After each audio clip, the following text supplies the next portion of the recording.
Welcome to Plat Chat Overwatch, episode 284. We're doing something impossible. We're going to try to cover 5 games in a single episode and run through Twisted Minds World Finals run all in one go.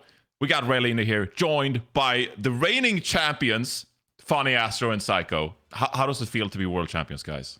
It's pretty good. It's Yeah. pretty good. It's all right. Feels good. Okay. Great. It's nice to hear that accomplishing, the ultimate goal feels okay. Feels nice. We still don't know how much money we won. I mean, so I'm sure we'll find that out soon, but it feels good. Like picking up the trophy felt nice. Yeah. I mean, me and Astro always use the term bubble, Like for 2 days after, we were still in this bubble of winning. Yeah, when everyone knows you. Yeah. Everyone knows you're the world champion. Like You're like riding a high. Yeah, exactly. I went to the airport after and I got on my flight. And like at the gate to get on my flight, people are coming up and like, oh, can I get a picture? And I was like, I'm still in the bubble. I'm still there. But then by the time I got home, the bubble's gone. Like, it's just back to normal. Yeah, it's just normal life. I got home and the bubble was disappearing, so I had to turn on my stream real quick, to get back in the bubble. Get the dopamine first. But now it's the bubble has a blast, or what do you call it, burst? First, Yeah.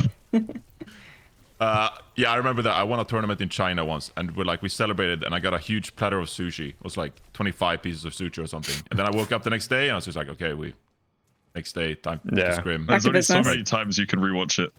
Yeah. Well, now we're gonna make you rewatch it again. So Yeah, exactly. The bubble is back. The bubble is back. Well, okay, there's one choice, guys. You got to keep winning next year and get back into the bubble. Yeah, exactly. Okay, so there's gameplay happening on the screen, and we're supposed to talk about what's happening.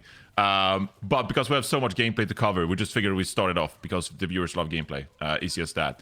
But let's just talk about going into the tournament as we look at the first match here. Like T1, they come out playing the Sigma composition, and it honestly, like the weakest you guys looked was probably at the start of the tournament. So how did you guys feel like going into the tournament, and maybe a little something about this slower start against T1? I can start with this question. I mean, going into the tournament, I think like 2 days before the tournament even started, we were doing really good in scrims, and me and Astro, we shared a room and we're talking and we're like, we can actually win this tournament. We can actually win this. It's like, We look unbeatable right now. Yeah, we genuinely look unbeatable right now. So yeah, I mean, then we go into the T1 match, and Twisted has always had this problem where we start off really slow. You saw it in EWC. We lost to Sign our first game. I don't know what it is. Maybe we just need like a fire under our ass or something. But like after we're down 2 maps, then we started playing properly again. Like you could hear it in the comms, or I could hear it in the comms. Like we actually want to win. Like we had that fire under our ass, and we actually started tryharding. And also like the bans, their bans ran out map 3. So that's when our full comp was open, and that's when we snowballed. I mean, this has to be Twisted theory, right? We talked about it all year. Just like after the first initial bans, you guys just feel way more comfortable because you can actually play the composition that you want to play, and you just come online. But still reverse sweeping. Yeah, just reverse sweeping T1 though. It's still a pretty big thing. So Funny, did you make any like adjustments besides playing the new composition? Because like the Sigma kind of gave you troubles. Was it something you felt like you did wrong on Busan? Yeah, I think like Seicoe said, we just weren't really playing properly. We had no tempo, no aggression, like exactly the same problems that we had in EWC when we played against Sign. And we sort of knew that after the first couple of maps. I think map 1, we weren't really expecting that comp. I don't know how many people had played Sigma against us in scrims, but it kind of felt difficult, to be honest. I don't remember what map 2 was. Is it Kings Row probably? Yeah, it was Kings Row, Simban. Yeah. I mean, it's always a rough one. Yeah, after that it gets easy because the whole comp's open. You hear Simban and Lucio ban, or just like you just zone out. You're like, okay, well, whatever. Really. Usually Simban is the biggest problem. There's enough things we can do with the Lucio ban. Like we can play Wu Yang and Juno, and there are other options. But Simban, especially on certain maps, makes the game really hard. It's interesting though, because we'll run through it later, but you actually did win a couple of those maps where like even if you weren't playing Sim, they were a little lucky though. a little lucky, and also some individual pop-offs. Yeah. Some strong plays there. So I'm glad we showed like a minute of gameplay on Busan. Because Ray, I don't know if we is there anything from Busan we want to take away from the fact, except that T1 they disengaged quite well, and Busan didn't have the tempo we talked about.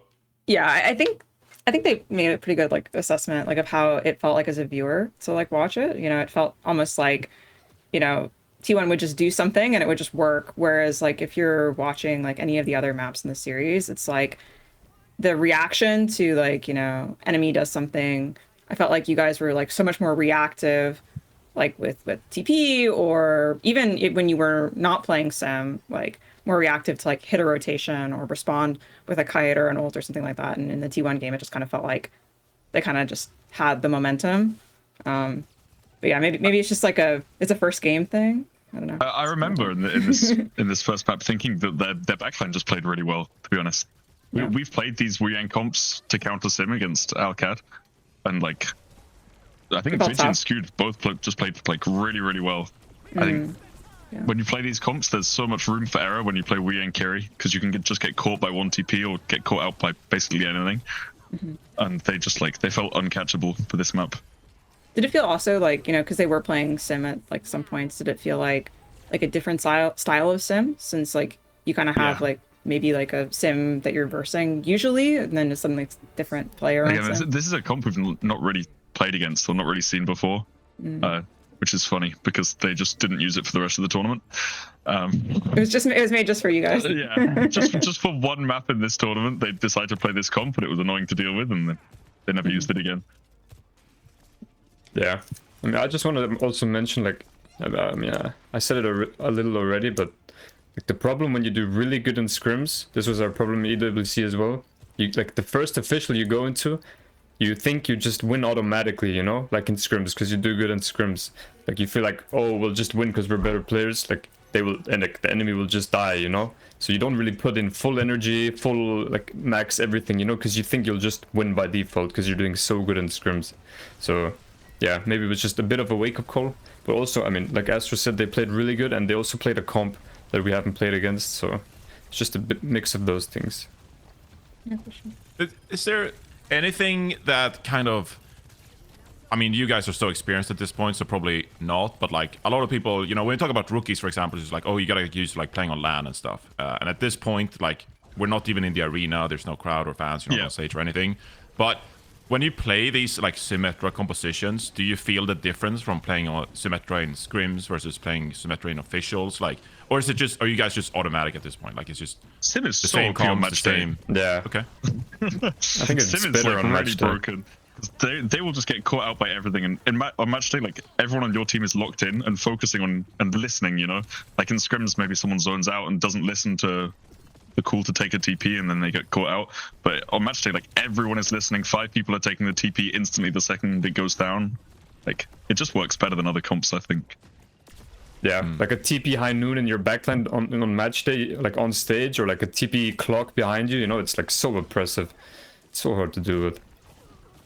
So like that sort of paranoia maybe that it like instills. It's like you're like, oh, they could just TP behind me and I could just get one shot. The second you die to one of them, the rest of the match you start playing so scared. Exactly. Yeah. Also, UB likes to do this playstyle where you just like almost disrespect the enemy, like, and Sim allows you to do that. I you can noticed touch that. the enemy spawn door and you can just TP yourself out, Yeah. Like, and no matter like how strong your mental is, if that happens to you like, during a match, it will affect you a little bit, like just a little bit. It's like just that extra mental assertiveness, you could say. I also saw some like interesting TPs where he would like literally put like a TP in the middle of 5 people and then sometimes actually take it for like a second and then come back out like he's like trying to rage bait the enemy. I was like, oh goodness. What's it like playing with UB then? Because obviously, we saw Seicoe a lot in the stage 3, and then UB is back on the LAN once again on the sticks in the playoffs match. Like, because I read something about like, does UB actually communicate in like 2 languages like during the officials as well, or is it all English, or like what's the actual construct? Like it's all English. 90% English. Okay, so that was made up. False information. When we're sometimes- scrimming, he'll speak in Arabic, but it's. I I mean, I don't know what he's saying half the time, but I'm assuming Yeah. it's to flame people. Yeah. Astro guy sucks. And he just says it in Arabic. Yeah. Yeah, something like that. But you're pretty reliant on him, obviously playing the Symmetra and just like shot calling a lot. And, I mean, when he's in, he comes so much, and like he's so loud. It's a different game.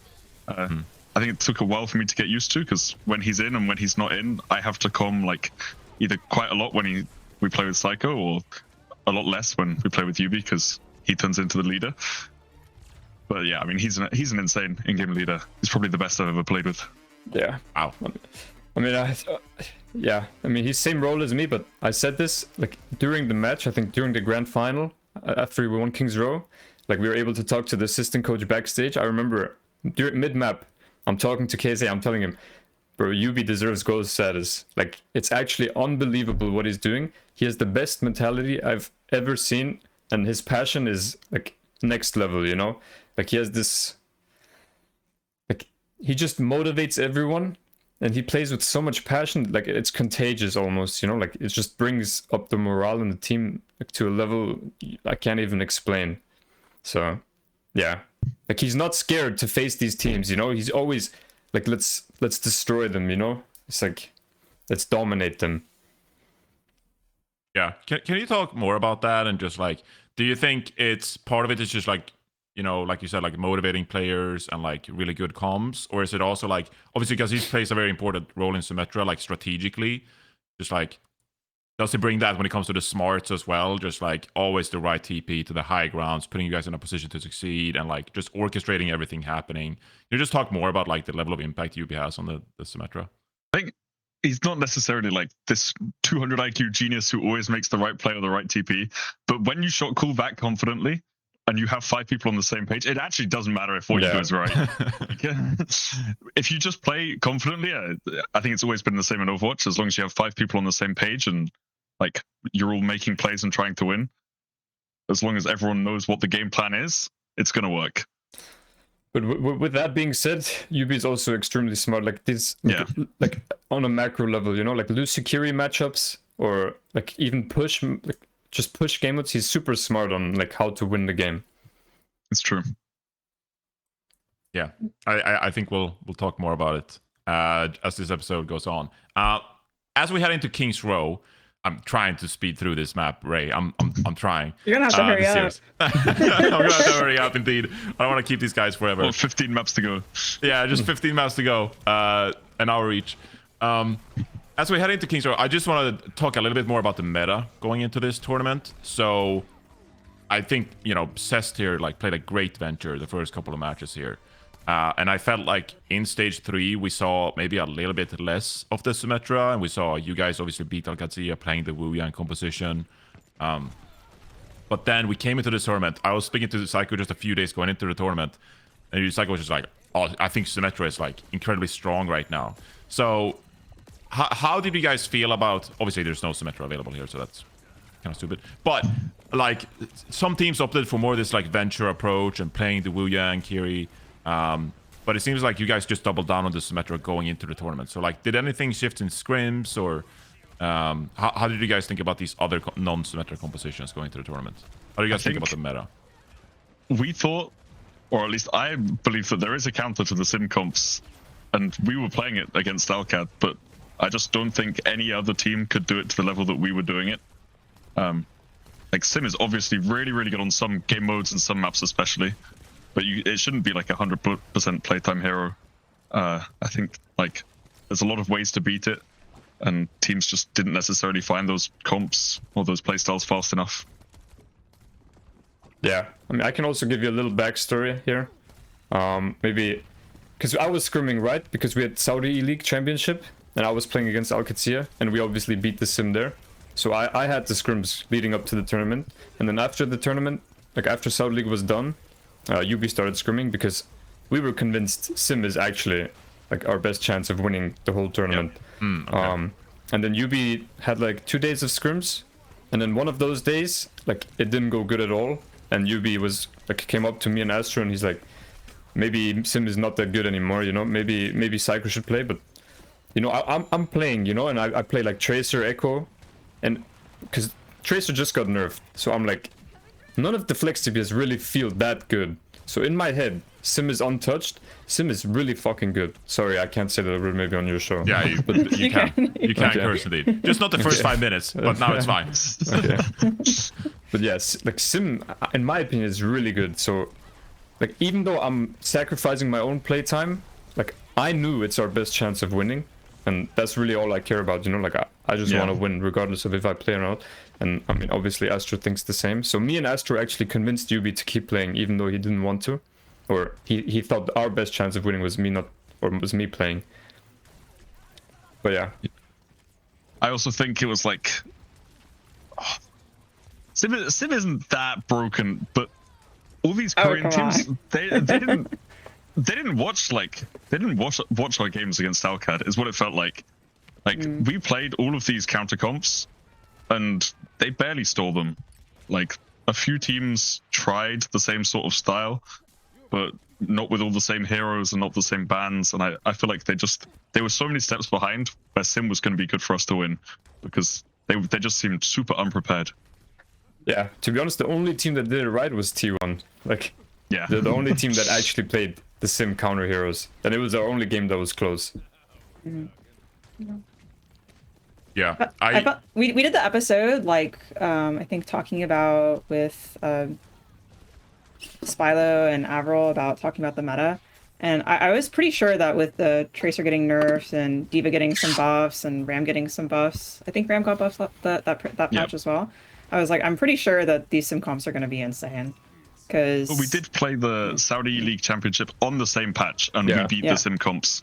Sure. Yeah. Do you think it's like an ego thing, or is it just, what do you think it was? Like they were more focused on preparing for the other Korean teams, like going into the tourney? No. I think we play those comps differently to other teams. I see. Like, I remember watching other teams play, and like they just made a lot of mistakes that we don't make into the sim comps, because obviously we know how sim comp works. We know all the TPs that Alcad are going to do. We know every single strat that they have. Like, it's a little easier for us to sit here and say that it's counterable, where the Korean teams don't know every single TP spot in the game. Yeah, you can even see it like in the, because I was doing all the like overhead stuff, like on your Ilios versus Alcad. Yeah. Like, you know, literally, like, okay, there's Every the TP, single TP. every TP that they can do on Lighthouse to get to the point, like, you guys are already marking it. I'm just like, okay. Yeah, stuff like that. It looks easy when we do it, and I can sit here and say, like, other teams should have researched it better, and they should know all the spots, but, I mean, maybe that's a little too much. We need to live it for a little bit, yeah.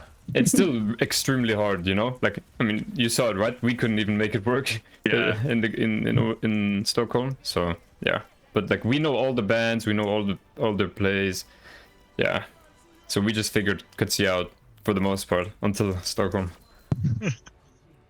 Yeah, I spectated quite a few scrims, and all teams were like value testing. It felt like, at least for like a long time, just like, okay, what flex DPS are actually best.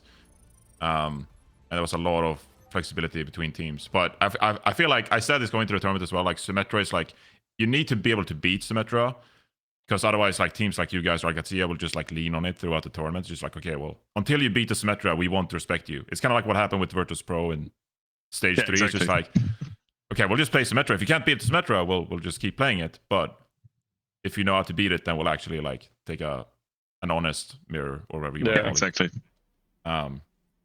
So I thought the meta would be a bit more variable. I didn't expect the Symmetra to be as strong as it was. So yeah, the comeback starts.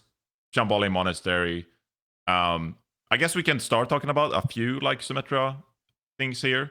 We already talked about Yubi being a shot caller, which was a thing I wanted to bring up here on Shambali. But Solomon, I have a couple of timestamps here that I just wanted to talk about.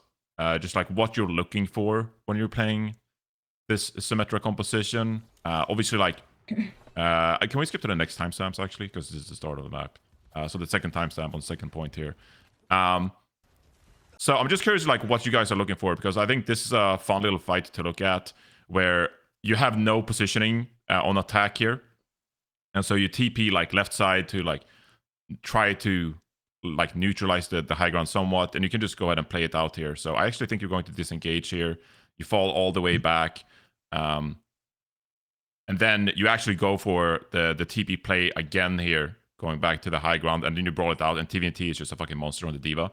But I'm just kind of curious, like, how you're thinking about 5-man brawling here. Like, is there a high priority target you're looking for? Like, what are the communication like throughout these fights that are like kind of messy, but like, what are you looking for with the Symmetra to win these fights? Where like is the edge for you guys? I think there's nothing specific, like no target, but 90% of it is just like ults. If you look at the start of this fight, that's like Overwatch, yep. yeah, like we TP, they use clock, we take the TP back, and we've just gained an ult. Like it's that simple. And then we just take a neutral fight and stand on the payload. It's probably the biggest thing with the sim comp is just payload pressure and having someone parked on the comp and having a full beam sim standing there. It's kind of OP. Yeah, I think I touched on this in some of the later timestamps, so maybe we can get out of the way now. Like, I feel like sometimes it's very difficult in these situations if you're the enemy team, because it's like you have the pressure where you have to engage, right? Let's assume it's like a beat fight, right?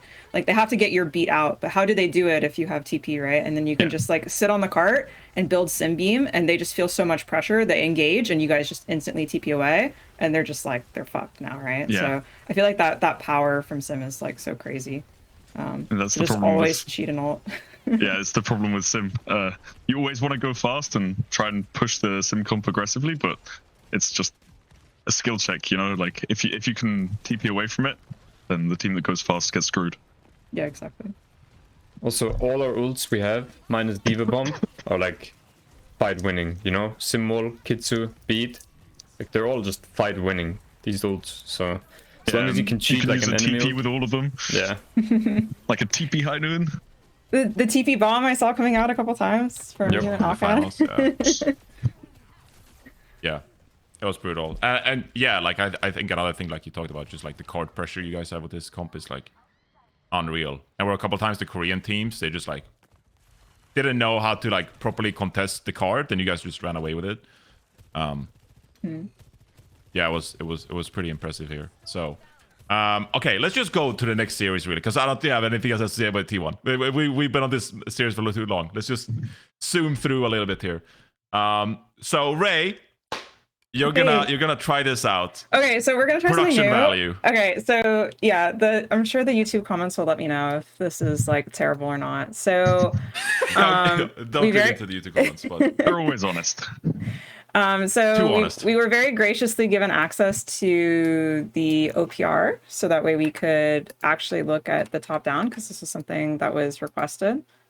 Apparently I have this one in my replays already, but I don't know where it is. Busan?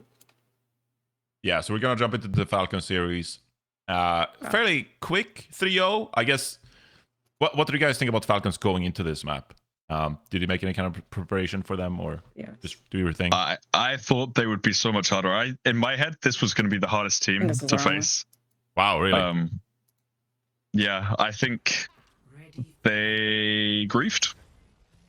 I think this replay is wrong, actually. 1 second. Okay, Are already issues, but yeah, keep talking. Go It's ahead, fine. Astro, We can just talk about how, I mean, like Astro said, I think they were just extremely stupid about the comp decisions they made, about the bans they made.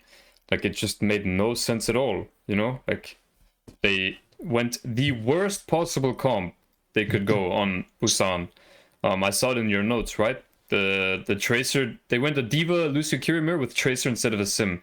And that comp it's unwinnable, you know? Even if you have proper on Tracer, it's unwinnable. I mean, and you guys saw it, right? Like, proper can't do much, you know? Like, yeah, maybe, my notes were like, this seems hard. But this is also the wrong one. Why are these codes not correct? Every single pulse, which he did, by the way. Which he did.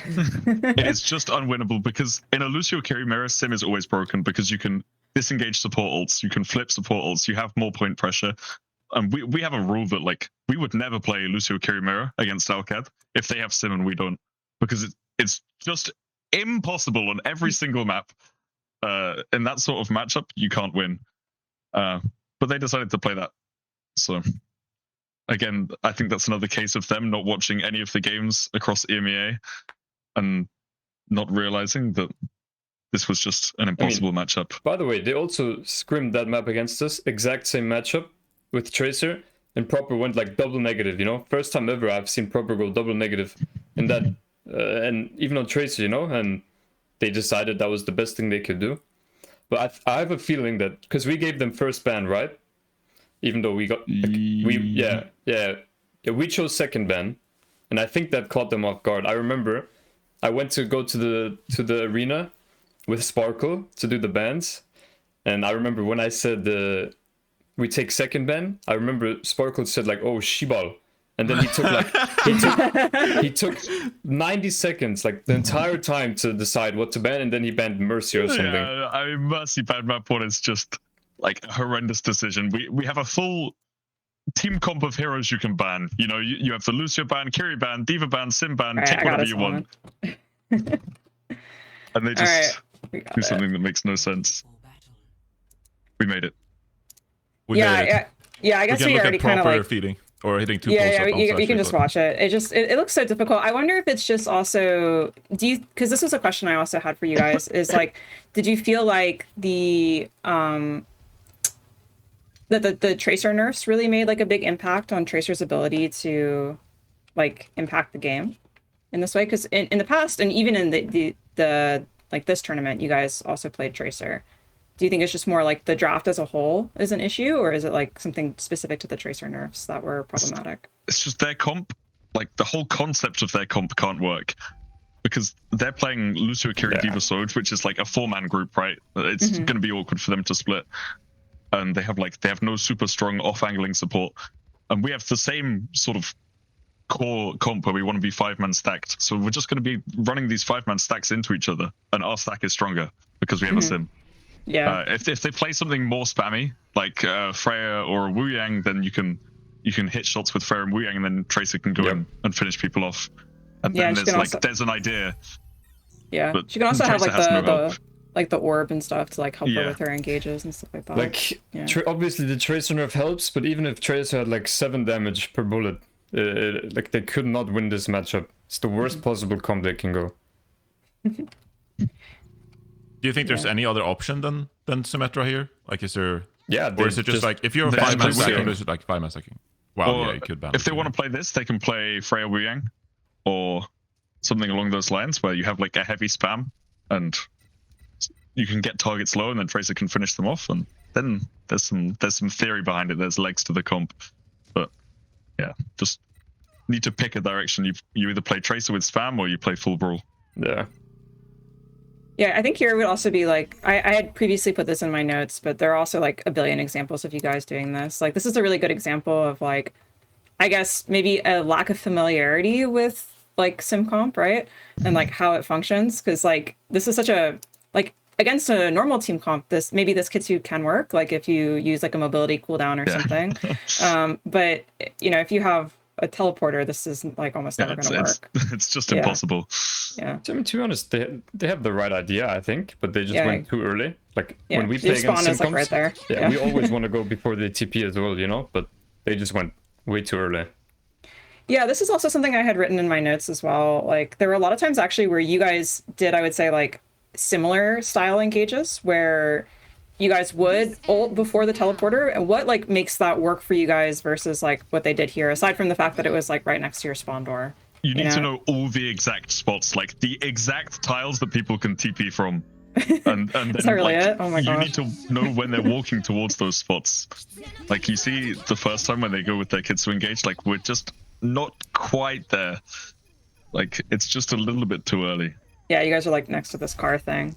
It's like too easy to kite. Maybe if you guys had been like closer here. I don't know if you can see my cursor. Probably not. But I think we can. But there's also like there's again like you can add like a layer to it. You know, someone can set up a boop for the disengaged TP or something. Like Hanbin or Chio can go for it. Yeah, I saw a couple times where what Yubi would do when you guys would engage is like he would put a TP behind them. So like if they would like kite backwards, he would already be like giving them back shots from over here, and so then it would make the kite like really difficult to do. So stuff like that, I think. It's just rough to play this comp. Yeah, you can maybe move to the next map, but I was just curious because I was like just watching it, and I was just like, is this like I don't want to say like a skill issue on Proper's part, but or if it's just like a draft issue, because it just looks really difficult for him It's to just a do full draft anything. issue. Yeah, actually, just draft issue and comp cap. Like that's genuinely all it is. Worst possible decision they could have made. I mean, like you said as well, it kind of got close because it hit 2 huge pulse bombs Yeah. and like kind of got max value to begin with, but you guys still won. So as Raelyni gets into this next map, you say that you know all the TP spots at this point, but like this is something that comes from a year of essentially practicing against Qadsiah, right? Like this is not something you can do overnight, so you need to be very familiar. Like, would you say that this, like everything is built up to the World Finals with like your scrims against Qadsiah, like get to this point in the first place? Like, if you're gonna know all the TP spots, you must have practiced that back in like June, like in like stage 2, you know? It's true. It's true. Alcat helped us like a massive amount by being scrim partners, and we just both make each other better at sim, because the second they do something, we just copy it. Like the TP Diva bombs we didn't start doing. Alcat did it to us in scrims, and then we got mad because we kept dying to TP Diva bombs, and we're like, okay, well, we need to do that too. And then like you can just steal a lot from each other when you're both thinking about how to make these types of comps work. And there's so many options for ways to play when you have Lucio carry sim. Yeah, I guess for this map, the only thing I really wanted to discuss is just like, what's your guys' thought process when Sim inevitably gets banned? There were so many times where it seemed, maybe it's just my own bias, where Sim got banned on a Dorado. Like, what is your guys' like thought process? Like, because I think we have discussed before that sometimes there's like a mentality that it's like it can be a gimme map, you know? It's like, okay, well, it's a Sim ban, so it's like difficult. But you guys end up winning this map, and then you also win the Sim ban versus Crazy Raccoons, right? Yeah. Yeah. So, what were you guys thinking like during this map? Because I think initially this looked a little tough. I mean, you just kind of pray. You just pray. Like, I think it helps a lot that we played for a while with Seicoe in, because we have played these comps. You know, these for a couple of months. These were our identity as a team. So we only need to sub like one player in and out, and we've played exactly the same thing. This is what we won OWCS with. So it should, I mean, it does still work with UBN. Like, it's not foreign territory for us. So we had talked a bit before about the comm structure. Does UB also hard IGL when he plays Tracer, or are you like more like Seicoe LARPing when he's on Tracer? I think a little bit less. He still calls a lot. Okay. For sure less though than compared to when he's on sim. Yeah, you're a lot more like on an island when you play Tracer, right? But yeah, I mean, like usually, like on a map like this, like when we heard they banned sim, like we're so happy, you know, because Dorado is a hard sim map regardless, you know, because of all the high grounds and there's not many TP spots. So when they banned sim on Dorado, we were happy, you know. And if we win this map, it's a bonus map, like you said. Like we go into this thinking, okay, if we win this, the match is over, you know, like genuinely over. But if we lose this, I mean, it's okay. It's just getting started, you know. Like the next map is ours. Yeah, I always say like you never have to protect for sim anymore or anything like that. Right? Yeah, exactly. Yeah. I don't know. Sometimes it's a bit diminishing towards the gameplay, but when I was commentating the series, I was just like, oh, they didn't win the Dorado pick with Simban. It's like that's so much value put into this map that if you can't win it if you're Falcons, it's just the rest of the series. Yeah, is just I mean, after we win this map, we actually just say it's over. Like there's nothing they can do for the next 3 maps. They're gonna run into a problem eventually, and they will just lose. I still feel like this meta, when you play this composition, like even though UB is not, you know, Kevster or Proper, just like conjures up like picks or like hit one insane pulse bomb, but like you can still very much win fights by just like course having like, you know, big Sojourn impact. The support ultimates from Lucio Kiri are still like, you know, amazing, and so even though you're not playing Symmetra here, I feel like because of your 4-man stack, you can still very much like win these fights, right? Yeah, and I think we saw that in this series, right? That like if UB just like lingers and then comes in and like helps finish up so like rail people, like it's still a great win condition. Like it's not over. Tracer is the easiest to play in the Lucio Kiri mirror, you know? Like you don't really lose because of you unless you get first picked. But you can make game-winning plays like hitting a pulse bomb like you did against Crazy Raccoons, but you don't lose the game because of you on Tracer, as long as you're human, you know, and you don't perma-die. Yeah, if you're doing your job and not dying. This is why I think what Falcons did here, like the comp they played, it's actually really smart, because then Tracer becomes like actually genuinely hard to play, because Yeah. you're playing against Kiri, Brig, and then like Ashe. Like that's actually like you need to like one clip or actually need a pulse bomb, and yeah, that's when it becomes super hard. But in a Lucio Kiri mirror, Tracer is like, I'd say, the least important. Yeah, I was gonna say, because like in the notes that I had written for that first point that we had just watched, maybe we can go back and look, but it looked like UB was just like, it was so hard for him to find any engage angle like at all, because he just literally is walking to like 3 people that can just one shot him. So and pretty hard. the only fight we win is just we have beat and they don't have a Lucio, Yeah. so beat value is just always going to be insane. It's the only way to win. Their comp yeah. is better here, to be honest, like straight up. Yeah. Actually, Should this only fight win here, fights with beat. this fight here was a little messy, because this was the fight where I think it started to look a little dire, because you guys really should on paper win. Was it this fight? I guess they have double support ult, but at the opening of this fight, you guys have like 4 ults, like everything but beat, and then it kind of goes sideways. So do you guys happen to remember what you guys were thinking about? So you get like an opening pick, and then like I think the OC just kind of flubs basically, I guess, and UB trades, because you end up getting held underneath the bridge here. Here it's really awkward because we have a pick, but you don't really want to go top, because you want to just keep pushing cart along this stretch. Yeah, So exactly. even if you go top, it's a 4v4, and then I mean UB dies, so we have to wait for him, and then it's just like slowly push cart. But Like you're getting Yeah. progress, but you're not killing them, so they can touch Yeah. earlier. So Yeah. yeah, and they do have the ults to match. Yeah.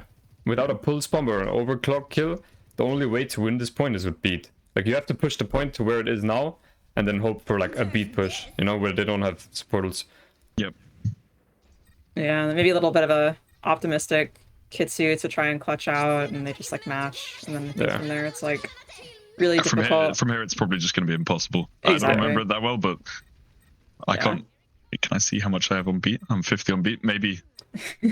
Maybe we can win if I get that. All right, let's see how the view We need a looks. support ult, but I seem to remember us not winning, so it probably Yes. doesn't end that well. No, yeah, you get held in this position here on the bridge, but yeah, I think the retake here is so hard, because especially Ashe just feels so hard to Ash retake is so into. annoying to play against her.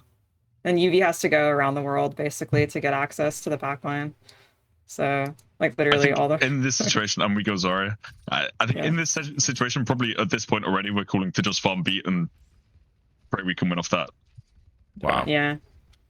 Is the thought process then for like TVNT for him to just like chill on cart, get high energy, hopefully he Yeah. can get a beat to like sustain on cart and stuff like Same that. thought process as Sim, Yeah. right? Stick a guy with a big beam on the point, and then make it hard for them to touch. It's Zarya is bizarre. basically Symmetra if you think about it. it seems to work for us. So, I mean, it's good against their comp, especially because they don't have Lucio, so they can't disengage from Zarya, or they can't do anything against Grab. I think we probably should have played this whole attack. I think we said afterwards that we should have been on it. So here you guys go May. So I know May is like, you know, I actually like really like fucked with this May pick, because it can be so nice, especially if you guys can hold on the car wash area, like the bridge. But what was like you guys thinking, like, oh, this tracer is just not working and we just need to mix it up, or what was the thought process behind going May, like helping with the cart fight or I actually helping don't with remember. Diva? Do you know Seicoe? I mean, like I said, Tracer into that Brig, Kiri, Ashe stuff, it's actually so fucking hard, you know? Like, even if you're Kevster or Prober, it's so hard. And May is good into Diva, May's good into Ashe, so yeah. But I think he was just feeling it, you know, so. Yeah, I think you guys actually don't end up getting to hold on this like choke area, but then you're able to. I think Hanbin like has a really horrendous int at the beginning of second here that allows you guys to hold for like an like egregious long amount of time. But I was thinking that it's like pretty difficult for Hanbin, because he can't actually go onto your backline maybe how he would like to, because there's not a Brig there, but there's a May, right? So then here, exactly, he like tries to go in for this like really aggressive booster play, and he gets walled in and just feeds you guys a ton of ult charge and makes this like actually winnable. Or you disagree? I'm not sure if I like this. Yeah. I kind of see the vision from them. If they kill us here and they wipe us here, then they can hold high ground and the map's just over. And Yeah, it true. should be an almost no risk play. We should have to wait for the door to open anyway. But it's just not... doesn't work. Just the They have micro. 5 right. minutes. maybe. So Yeah. realistically, they have 5 minutes, and They probably shouldn't take the risk, and they should probably just play normally, because now we get a close hold with May. But yeah, I feel like it should be unlosable from here for them, to be honest. Yeah, I see that. It's like really small micro stuff, but I was liking how I also noticed, like you mentioned it before, like you guys are very objective oriented, so I think that helps you a lot. Like I feel like a lot of like lower teams would try to like run away from the Genji here, but instead of like everybody getting off the cart to like split away from the Genji, you guys like hold your ground and make sure that they can't get cart so progress. happy when they use Beat Blade for that fight, because we're playing for 2 fights just to burn their ults in the first one. I don't think we probably planned to use anything in that first fight, and then they use their 2 strong ults. It's just a massive overspend from them. It's going to take 2 minutes for them to recover it, and then it starts to get dicey. You know, everything from here we can just mirror ults, and we have better position. Yeah, I guess the last thing I guess would be to look at. I guess Quartz did like a really crazy like clutch play. There was like last fight. Yeah, this last it's fight one of the was greatest insane. plays of all time. No? Because it got really dicey, like somewhere around here. Oh, Because I this thought ends you up. meant the last one. I think this is the last one. Or no? Oh, sorry. We have a bit longer. Yeah, you're right. It was a long hold. It was 5 Yeah, minutes. no, it was. Yeah, it's here. I mean, This this is fight like- we just win because we have beat advantage, and Astro knows it, so he just calls the push. The viewers are really gonna take away a lot of information from this one. Like if you have beat, it's really strong and Yeah, you win fights. it's really Guys, OP, beat is a guys. good ultimate, guys. I know you guys Q didn't at know the that. right time, pick the right perks on Lucio, and you will win the fight. I think I remember from your stream, Seicoe, you were saying like UB wanted to like kite into the bottom left here or Exactly. something. Yeah, this fight Yeah. we knew they had beat, and we don't. So UB wanted us to kite into the bottom left mega, and then he mails when they beat. But they know that, and they just take the high ground for free. You know, instead of using an ult to take it, they just take it without using an ult. Well, it's Yeah. like Tuvan actually works a miracle here, by the way. We are 4 people hiding in a room watching him just 1v5 them. And he makes like 20 seconds, and it takes ages for them to kill him, and they spend Diva Bomb. Yeah, and Qadsiah. Yeah. Yeah. And they use all of that just to kill him? And this is nuts, you know? Yeah, this fight here, like when I saw this, I was like, oh, this is really, really, really bad, because you guys essentially use 2 ults here to like with no tank to try and kill Hanbin, and you don't kill him, but then Quartz does like this crazy like I think he's POV. yeah, okay, we can go Quartz POV. Yeah, it's already on YouTube, guys. Everything about this fight is a miracle, by the way. Yeah, Because there was like a I've- Suzu that got hit on you right here to Yeah, save yeah. you. Yeah. Because I run out like this to touch point, and I just run past 4 people, then simple TP Suzu's onto me when I get to 1 health. Like, and Quartz is just standing here hitting every shot. I think it was really like I guess the main thing I wanted to highlight from this is it was really smart of him to recognize like where he needed to be for the end of that fight. Yeah. Because a lot of times players ask me like I actually got a message yesterday from one of my players is like what makes like somebody a good hit scan, and I feel like it's all about positioning, like making sure you're in the right place at the right time and doing the right thing with the resources that you have. That clip, his aim is like his aim is good, but it actually doesn't matter. Like he's just found the best position in the map. The perfect timing. He does actually miss a couple shots, you know. It's not that like he has aimbot. Like I remember after this match, like I was talking with Astro, and the first thing he says, I mean, Quartz is actually so fucking smart for going high ground there. After most hit scans would just chase that diva probably, you know. Yeah, and for sure. Exactly. Because we used yeah. Kitsu, so but he just recognizes it, goes high ground, and boom, game is No won. one else is making that decision. Yeah. No one else is doing that. Like it's so smart.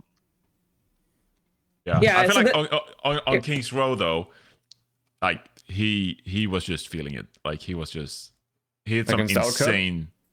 Or no, against Falcons. I guess against everyone really. No, yeah, against everyone. Like we can talk about Qadsiah, like Sojourn diff later, but Yeah. I even felt in this last Yeah, round you're of the right. series, like he hit some insane shots as well that were just crazy. So He shows the does power hit the of a great shots, but hit I remember watching like most of these clips, and he is just chilling, like on an off angle. Like he's just found some miracle corner where no one is looking, and Yeah. he always seems to find the right angle where no one is looking there, and he just stands and shoots. Like it looks so chill from his POV. Yeah, I had players tell me once that you're like, I know when my team is doing a good job because like then the game is really easy for me. Like I've heard that from like hit scans before. It's like I can just chill and shoot and be in the right Yeah. spot, and I get help, and I just carry the game. So I'm like, Yeah. okay, yeah, that's fair. I mean, he has the aim and the brain, which is usually rare to find in the hit scan. So Usually only get one of those. yeah. Yeah, this was the fight that I had talked about on Shambali, where for them the best play for them is to get out your beat so they can have like better beat and then like layer. So like they would ideally want to like open with like OC to get you guys to beat, but this position's like pretty difficult for them. And we just won't use it. Like Yeah, exactly. if someone clocks here, I'm just never pressing Q. Even if we lose the fight, I don't care. Yeah, you guys have an insane time bank too, so there's actually no reason to use it. You can see here it's like so nice. We full called as well to disengage this. Like That's it's such so a nice obvious. Kite. Yeah. And you say Sim isn't inherently broken. That's so broken. In a Lucio Kirimera, it is for sure. Just because they keep deciding to play the same team comp as us, but without the sim. Yeah, like someone just like can't play the game here, right? Like his HP bar is like permanently. It's just impossible. Yeah. And you guys just steal the cart here too, which is like makes it even worse. So. Yeah, I obviously, I was curious what you guys think about Falcons rotation here, like how they should have reacted to your TP onto the that one that was side, on the because they bottom. get into like a really awkward spot here. So obviously they're not playing the sim in the first place, so that changes the dynamic a little bit. But like your TP to the side and you take over the cart there, I was just kind of curious, like when you look at a They team like have to see this Falcons, coming. yeah, But if you pause here, or like maybe 5 seconds ago, Yeah, sorry. I'll do it right as the TP happens. Yeah. like a little bit before the TP, at the end of their clock, like right here, their clock has got 0 value, right? They have to realize this, but they're just doing nothing. They're not looking for anything. They're all just chilling in main. Proper's going to an angle which, if he's played against Sim before on this map, he should know we're never going to go there. They just need to be ready for this. They should have Like kept pushing, Like now the game is over already. Like they let us reset. They let us get another TP. we have same ults and we have a sim in a beat fight, Like Echo is useless. Like any DPS other than sim here is useless. Like in a beat in this ult trade. Maybe Venture could do something, but we banned Venture here, I remember. So like we knew they wanted to play Ram Venture because they put someone in and they banned Diva. And this is what they always did in EWC. They played Ram Venture. So what do? We ban Venture and then they have to mirror the sim or they just lose. Or they play or they decide to play a good comp like Wuyang. Like Wuyang Theory. Do you think that even from like the draft perspective, like maybe like right here, like they get out your teleporter, right? So do you think that it's like much better for them to like continue to double down on on the push in? Because you guys can't They run just away. have to keep going. They either have to keep going or set up a hiding play. Like someone has to Proper could be hiding on that little mini where on the side that UB's just placed the TP towards, and then try and surprise us. Yeah. And okay. maybe he'll force my beat first, and then they can get second beat, and there's a way to win the fight. Like, Proper maybe flanks from the left side, where he is now, while someone runs in from main with Ram ult, and maybe they can force Astro's beat first, then they beat second, and there's a chance they can win. But if they let us TP here, and then the ults are just mirrored while we have a sim, it's over. Game is done. Yeah, someone basically never recovers his armor after this. Because he also tried to play really aggressively on this side instead of like, I don't know. So he just like loses all his It's just HP. super indecisive from them. After their clock runs out, they just don't know whether they want to go more, go less, go flanks. Like this is why it's so hard to counter the sim, by the way. Like, yeah, they have to know, they have to realize in this moment that they need to do something. And in a match, especially, it's so hard to call this. Yeah. So I guess like the next question that I wanted to ask you then is, okay, so what did you guys now think at this moment here? I guess a little bit farther when they mirror sim. So what is the perspective? Are you guys like, oh, we won? Like they caved, or like what's the perspective for you guys? It's, for me personally, I was scared of Falcons because I thought they would sim mirror us, and I don't like the sim mirror. I think that was one of our weaknesses as a team throughout the year. We hadn't looked that good at it. I guess we have a sample size of one team playing it against us, of just Alcad, but we always seem to struggle in it. I think we had a scrim where we played Sim Mirror, and one of the scrims didn't. I mean, we still won, but it was close. So that was their scariest look. But I mean, they've chosen to do it in a situation where they're obviously mental boomed. Like we've just capped Kingsrow with 4 minutes. They're You guys are like panicking and literally they've touching their spawn door here. So it's like, yeah. And you see Proper is playing Hero Roulette in spawn. You can just know it's over. Like when I saw them go Symmetra, I'm like, oh, now the real match starts. Now we can lose. Yeah. They just did it too late. Yeah, it's too late, and they were already mental boomed. Yeah, that I when I saw this as well, I think I said that just like it almost felt like they were kind of like value testing almost, because it's the upper bracket, so it's like, okay, we need to figure out how do we beat the Sim, because if we can't beat you now, like we need to find an answer for the rest of the tournament. Like obviously losing this match is not optimal, but it felt like they were admitting defeat in terms of like, okay, we don't have the optimal comp for the tournament, and so now we need to like find a way to beat this somehow. Yeah, so talk to someone from Falcons after, and that is what they said. They said they would just want to value test it.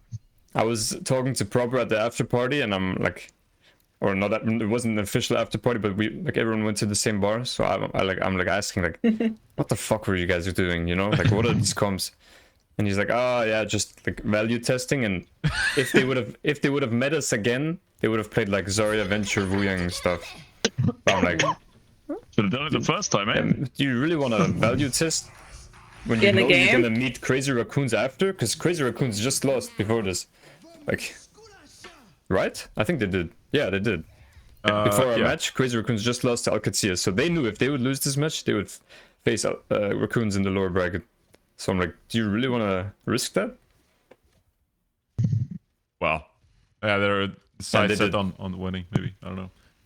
Ray, did you have anything else here on? Yeah, the only one, the last here from here is actually something I sent to a sim player that I'm working with, because I think this wall is really cool, and I just thought that this was like really smart from Yubi, because this fight here actually started to look kind of south, but if you watch, like the sim wall here that he does is like so crazy, because it covers like literally like 3 corners for you guys to kite. I think it's this one. Right here. So essentially the OC, you guys kite with this, but then because of the angle of the sim wall, I just thought, because at first I was like, they get better sim wall, but yours is actually so much better because it actually covers both like a push and a kite angle. This like is such a bad way to take the fight from them. Yeah. This is like the beginning of it. The ults are mirrored and they have beat and we don't, and we all know what that means. You should win if you've got beat and the enemy team doesn't. But they choose to push off the payload. Like our entire plan is just going to be to kite. Yeah. We can't we can't match them because they have beat and we don't. So we have to kite it. If they just stand on point, we can't match it. Because you mean in this next fight when they have it here? The one you were talking about with the symbol. Yeah. Oh yeah, because you guys just beat engaged. Yeah, we've just had to use it. Yeah. What they should have done. Yeah. And here, if they just push the car after this clock, get it all the way to the corner, we just need to keep going back, and then eventually we'll lose. And then they stack beat and symbol at the same time. Yeah, it's actually disgusting gameplay. Yeah. Like and they get off the card here, like you said. This is so bad. This is really, really, really like if this makes me mad. Yeah, this is just terrible.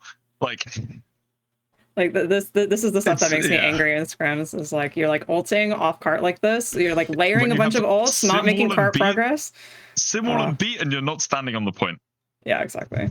This is the stuff that makes me really angry when I'm in scrims. I'm like, what are you guys doing? This is why Twisted was so good, by the way, even in non-sim comps, because we just understood the macro, we understood the ults, we understood how to win the game, you know?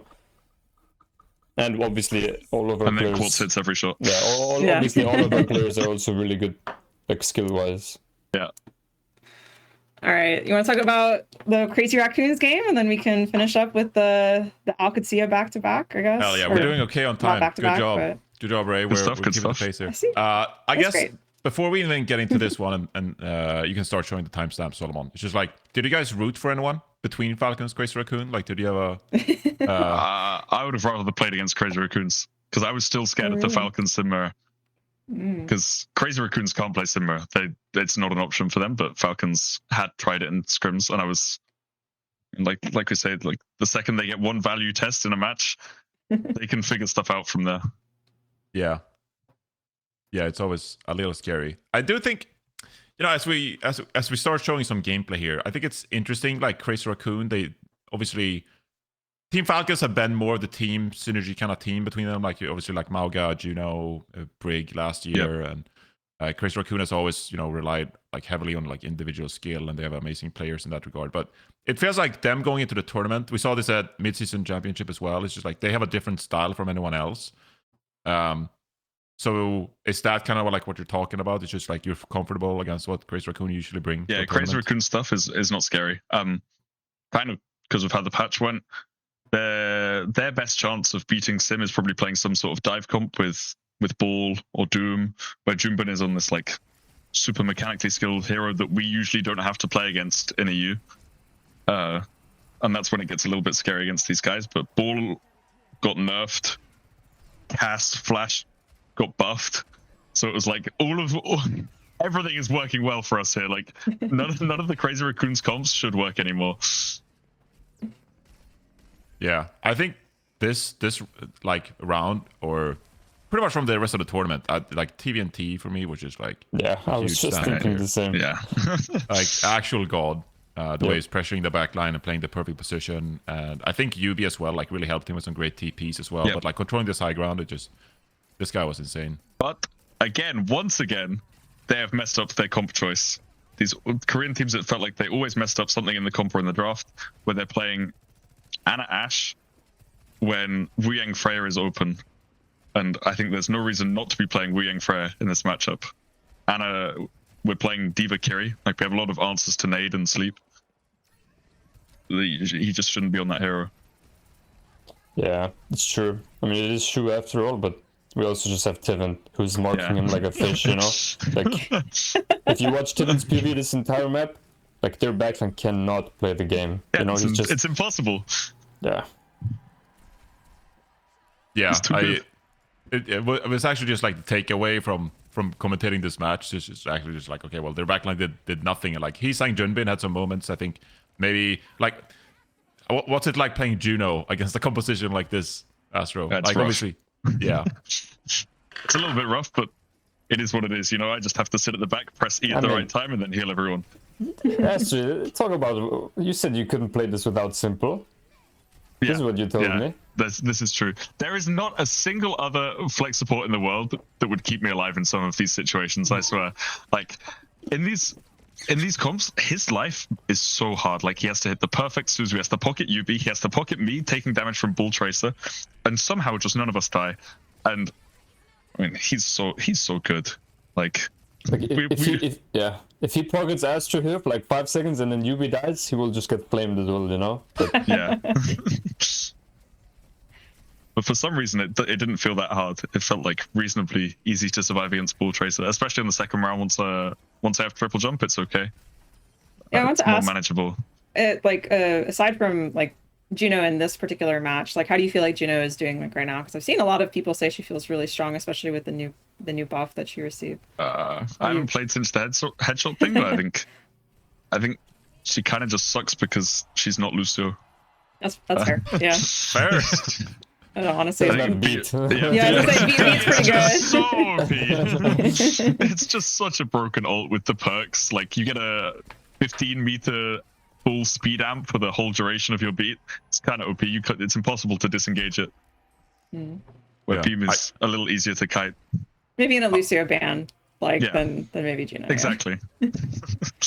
I'll hijack this meta conversation as well and just quickly get your thoughts on Ashe, because quite a few teams, they just committed to like the Ashe Echo kind of stuff going into the tournament, and obviously it was not strong enough. But got some things to say about Ashe. Okay, let's hear it. There you go, mate. A little bit in scrims, we played against some Ashe, and a little bit in my ranked games, and I was so mad that we were not playing Ashe, because I swear the hero was so good, and it was really annoying to play against. And Quartz just kept telling me that he was like, no, Ashe is not good, Ashe is not good, Ashe is not good, and everyone else is playing it. And I was a little bit, but you know, I trust Quartz. He's playing hit scan. I mean, if anyone on their role says a hero's good, then they can pick it. And I mean, Quartz was right. Ashe is not that good. I think D.Va just shuts her down way too hard. Yeah. Yeah. I mean, especially if you have someone who gets into position like this guy. Fully utilizing the slide, then feels like you're dominating at all times. So, yeah. Did you have anything on this one, Ray. I didn't put too many notes on this one because I think we can scream through this series. Like I said, TVNT just actually dominating on the Diva. Yeah. Here on Busan. So we head over to Dorado. I suppose this is where UB popped off a little bit. True. Had some great moments. One big pulse Chris bomb. Raccoon, yeah, Chris Raccoon rule out, and they play Genji Tracer here, and they just go like full all out dive. How are you guys kind of like thinking about this composition and like adjusting accordingly to what they're playing here? Actually, don't get it. Yeah, same. I just don't understand. Yeah. Hitscan's OP. You should play Hitscan. Especially on this map. Like, Yeah. Best Hitscan map. Maybe because we have Diva, I guess, but I don't know. Maybe Like Lip is just like so tilted from the first map playing against Tuven, and Tuven is just killing him every single fight, and he's like, guys, I can't play Hitscan against this Diva. But it just makes no sense. I know Lip also. Let's see, what are the bans? Is Freya banned? No. Like, but I also know Lip. He doesn't like Freya as much. But I feel like even on this map, like versus Diva, you can definitely play Freya. You can also play Soj. Yeah, so it's also fine. Yeah. Yeah. Play Ashe. So many options here. Maybe he got traumatized. Yeah, I think he's actually just had one map of trauma, and it's fully stopped him from playing it. Yeah, so I think we can. I got another timestamp here. We can take a look at the You want to see the legendary, pulse bomb? legendary pulse bomb as well, and we got the great replay as well. I also think I remember watching this back and thinking their support ults were like, again, showed a really poor understanding of the macro, where they just use the support ults in bad situations where they shouldn't. Did you have That a pulse is fight in insane. particular? Yeah. I mean, it is. There's pretty insane. one maybe on our attack. Like, I mean, That just shouldn't happen though. There should be Game a winning, by the Suzu. way. Game winning. Game winning pulse. That is actually game What? winning right No, there. he doesn't Suzu. He Yeah, even that's had what I'm it. saying. It shouldn't Yeah. happen. Whoa. Like Oh no. yeah. this sort of stuff shouldn't happen to Crazy Raccoons. Like this is the comp they should be good at, and they're just making such easy mistakes. It's actually me on Curie. It's unfortunate. It's a tough timing if you're not, if you're stuck in diamond like me. It's tough. Yeah, so I think on their attack they got like into some trouble here. They make it to you move third. around Like the this is a really good push from them on Dorado. Yeah. This should be enough to win the game. Getting past the first or the second point is really, really hard. Force come out with the high noon, and they like peel into this small room, and that's pretty Yep. much just the end of the attack. Yeah, I mean, because they're like scrambling they now, make and they're such like, a bad decision here, and then Yeah. they use the beat first. Like this is terrible. It's 4v5, and then they use beat to try and clutch in a tiny little room.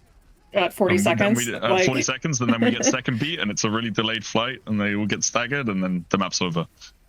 Like that's the sort of macro stuff I'm talking about. After their echo dies, if they just full reset or full go back. oh yeah. Also look at their ults. Like Yeah, they like, have so they're many ults primaling coming now. up. Yeah, That makes no sense. it's Just wipe. Yeah. constant poor decisions from them. Yeah. Yeah, I mean it's kind of uncharacteristic, like you said, from the Korean teams. I guess you guys just boomed them. Yeah. They weren't playing their own game. And I think we saw that as well when you guys were attacking, and again they were playing this like Winston composition, and they just like didn't even contest the cart on first. Yeah, because they couldn't get we into a got good zero position to limbs. set up. We got 0 kills, and we kept first point. By the way, it's I mean, that shouldn't happen. like it's just so many mistakes that they're making that should be just impossible. Yeah, it's kind of stuff mistakes that I've never seen Korea make before. I mean, if you're jumping, it's tough because you're essentially just suiciding yourself on the cart, like trying to get some. It is like, tough. I mean, but they why don't are have they a not playing Tracer? so Yeah. Yeah. Well, why is he saying on Echo here? if they had a Again, like- Tracer, it would be so much harder because we just can't push the point. At least for a while, Yeah. It's back to the classic. If you get someone on the point, you win the game. And our team comp has an easier way to stand on the point than theirs does. So they have a really, really tough time. And then they sort of mess up every single engage. They let us walk Well, under their for free. We their bubbles forfeit. are also- They don't have bubble now, so they can't. Yeah, that they, bubble is terrible. they Yeah. genuinely can't do anything. Like every time he uses the bubble, it needs to be on the cart. But At this point, we have Hainu and Kitsu, and then they can't touch into these ults. And look, we've got 0 kills and we've won the map. Do they in... No, they just fall. I mean, even if they touched, they would have died, you know? Like, Yeah. So yeah, they're struggling. You said you talked to some of the players from Falcons, right? So Yeah. did you have a chance to talk to any of the Crazy Raccoons players about any of Oh, this? no. No. Yeah, They didn't go out to the bar? You didn't get to see them? I think they did, but maybe they just hate us, you know? they definitely hate us. Yeah. That'd be tough. We were speculating, just like not on the broadcast. Obviously, we wouldn't do that, but we were just like chatting, just like, do we think Falcons are gonna help Crazy Raccoon going into the lowers finals? Like, Yeah. Okay, this is another one. It's another one where they beat push, and I'm happy to just not use beat because next fight I have beat advantage, and then we can cap second point, and just disaster from them. Yeah, Anyway, I think what was always your when question? Sorry. the speculation. About You said Falcons helping Falcons. Raccoons? Help Yeah, them to beat you guys. yeah, I was just like, do they help how them can- beat you or? How can they help them beat us if they lost 3-0? Well, Ooh. you know, Maybe they share had some of the this experiences. Just put more brains onto the put more problem. brains. Yeah. Tell them to play loose security. Cheers, guys. Thank you. Well, these guys at least didn't ban Mercy on map 1, you know? There Yeah, was some no, improvement to be between the honest, matches. Their draft was pretty good, I think. Yeah. The draft made more sense. Like, the bans and map picks all made sense, but Yeah. then the team comps that they picked didn't. They were one step closer. They were one step closer. They did take one map, which was the next one. It was King's Row. And they banned the Diva. They come out playing this Farah Mercy. Oh yes. Yeah. It's cringe. And All the Mercy mains were rejoicing on Twitter. I on mean, this. amazing moment. Amazing moment seeing Crazy Raccoon roll out and play Farah Mercy. Just like for the fact that there was actual Mercy game. Why did this work against you guys? What was it? Is it just the shock factor, or is it the There's a poke is match- crazy? We played Alcat before this, right? And we'd played Dorado on attack. I remember playing the map and thinking I should have swapped Mercy. I think it's really good on Diva ban, to be honest. Like, Yeah. there's a lot of situations where this can work. If you're not comfortable on a lot of the flex supports, Mercy has like enough value, and Pharmacy is so oppressive if there's no Diva in the game. Mm. Like, actually, what tank can we play here? If you're not a main tank player, like you don't Yeah, want to that's pick true. Monkey or Bull, you just want to play off tanks or ground tanks. There's almost none that are good into this style of comp. You can maybe play like Sig, but that's also bad. Like Yeah. it's tough. I think it's a really kind of good decision from them. I like it. It's brave. Yeah. But it is this problem that is like, oh, you can only make it work because Diva was banned. Yep. So it's still like you haven't found a way Yep. to win the rest of the series anyway. But But that's how you beat the sim comps, you know? Like, you have a Diva ban, then you have an answer for when there's the sim ban, and then you have an answer for when there's Lucio ban. And then you should be able to win the series. Diva, Lucio, Simban, you need to win. That's why when we lost the Diva ban to Qadsiah, when I Yeah, was the game's playing, over. like, obviously you don't want to say it's over. The game is over, you know? Like, Yeah, there's certain maps that you have to win because Yep. of the direction. Yeah, makes sense. so the rest of this map is just a lot of like nano barrages and Mercy got a res. She got a res. Everybody cheer. I actually love this from them. Like, I liked it too. it was really creative. It was something new, Exactly, something we yeah. hadn't seen before, and it was like, obviously Sim had been dominating the whole tournament, and they thought they had to come up with something to beat it, and they found something, you know? This was Yeah, a good idea. So stuff like this warms my heart. You know, it's like Yeah. people getting creative and getting rewarded for it. But at the end of the day, they didn't have when you guys actually banned Mercy the next map. Is that just sort of like a tongue in I cheek? think we're doing support protect, right? Because Yeah. there's been yeah. 3 bans. There's already been the Lucio Kerry, or Lucio Diva and Sim has been banned in the series. So the only ban they have left is Kerry. Okay, yeah. So it's just a support, but protecting it's also kind of funny. No, I like- 'Cause I they like- played Mercy the map I was before, gonna say, it looks funny. That's Yeah, not my I like, narrative. I like the narrative that it's Yeah, that you yeah. guys are so scared of the Mercy I that think you had to ban it. we did it Yeah. just because they'd played Mercy here. yeah. And like I said, there was, Devo was going to be played anyway. But Yeah. I mean, yeah, I don't think we'd have to spend too much time on Runasapi, but it's just like Symmetra dominance, and you guys just I mean, he's saying pushes dice a couple times, and Also, weird comp choice. Juno, Brig, Genji. If they had a Wu Yang here, the game would be a little bit harder for us. Are you thinking the Wu Yang Brig like you guys played? Yeah. Versus The Wu Yang Brig Qadsiah? Zarya is definitely like the strongest trio you can play against these Sim Diva comps, because Diva just can't do anything against that. Yeah, for sure. And there's no target for them to TP on as well. It's just everything is a little harder for the Sim comp. Yeah, I was gonna grill you guys about that, like, because Yeah. Qadsiah ends up playing Juno Brig. There's like a process behind all of it. Yeah, it's interesting. I think Alcad played Juno Brig on the Lucio ban, right? Yeah, correct, on Ilios. And they don't want to play. They'll never play Wu Yang, so they avoid that hero. yeah.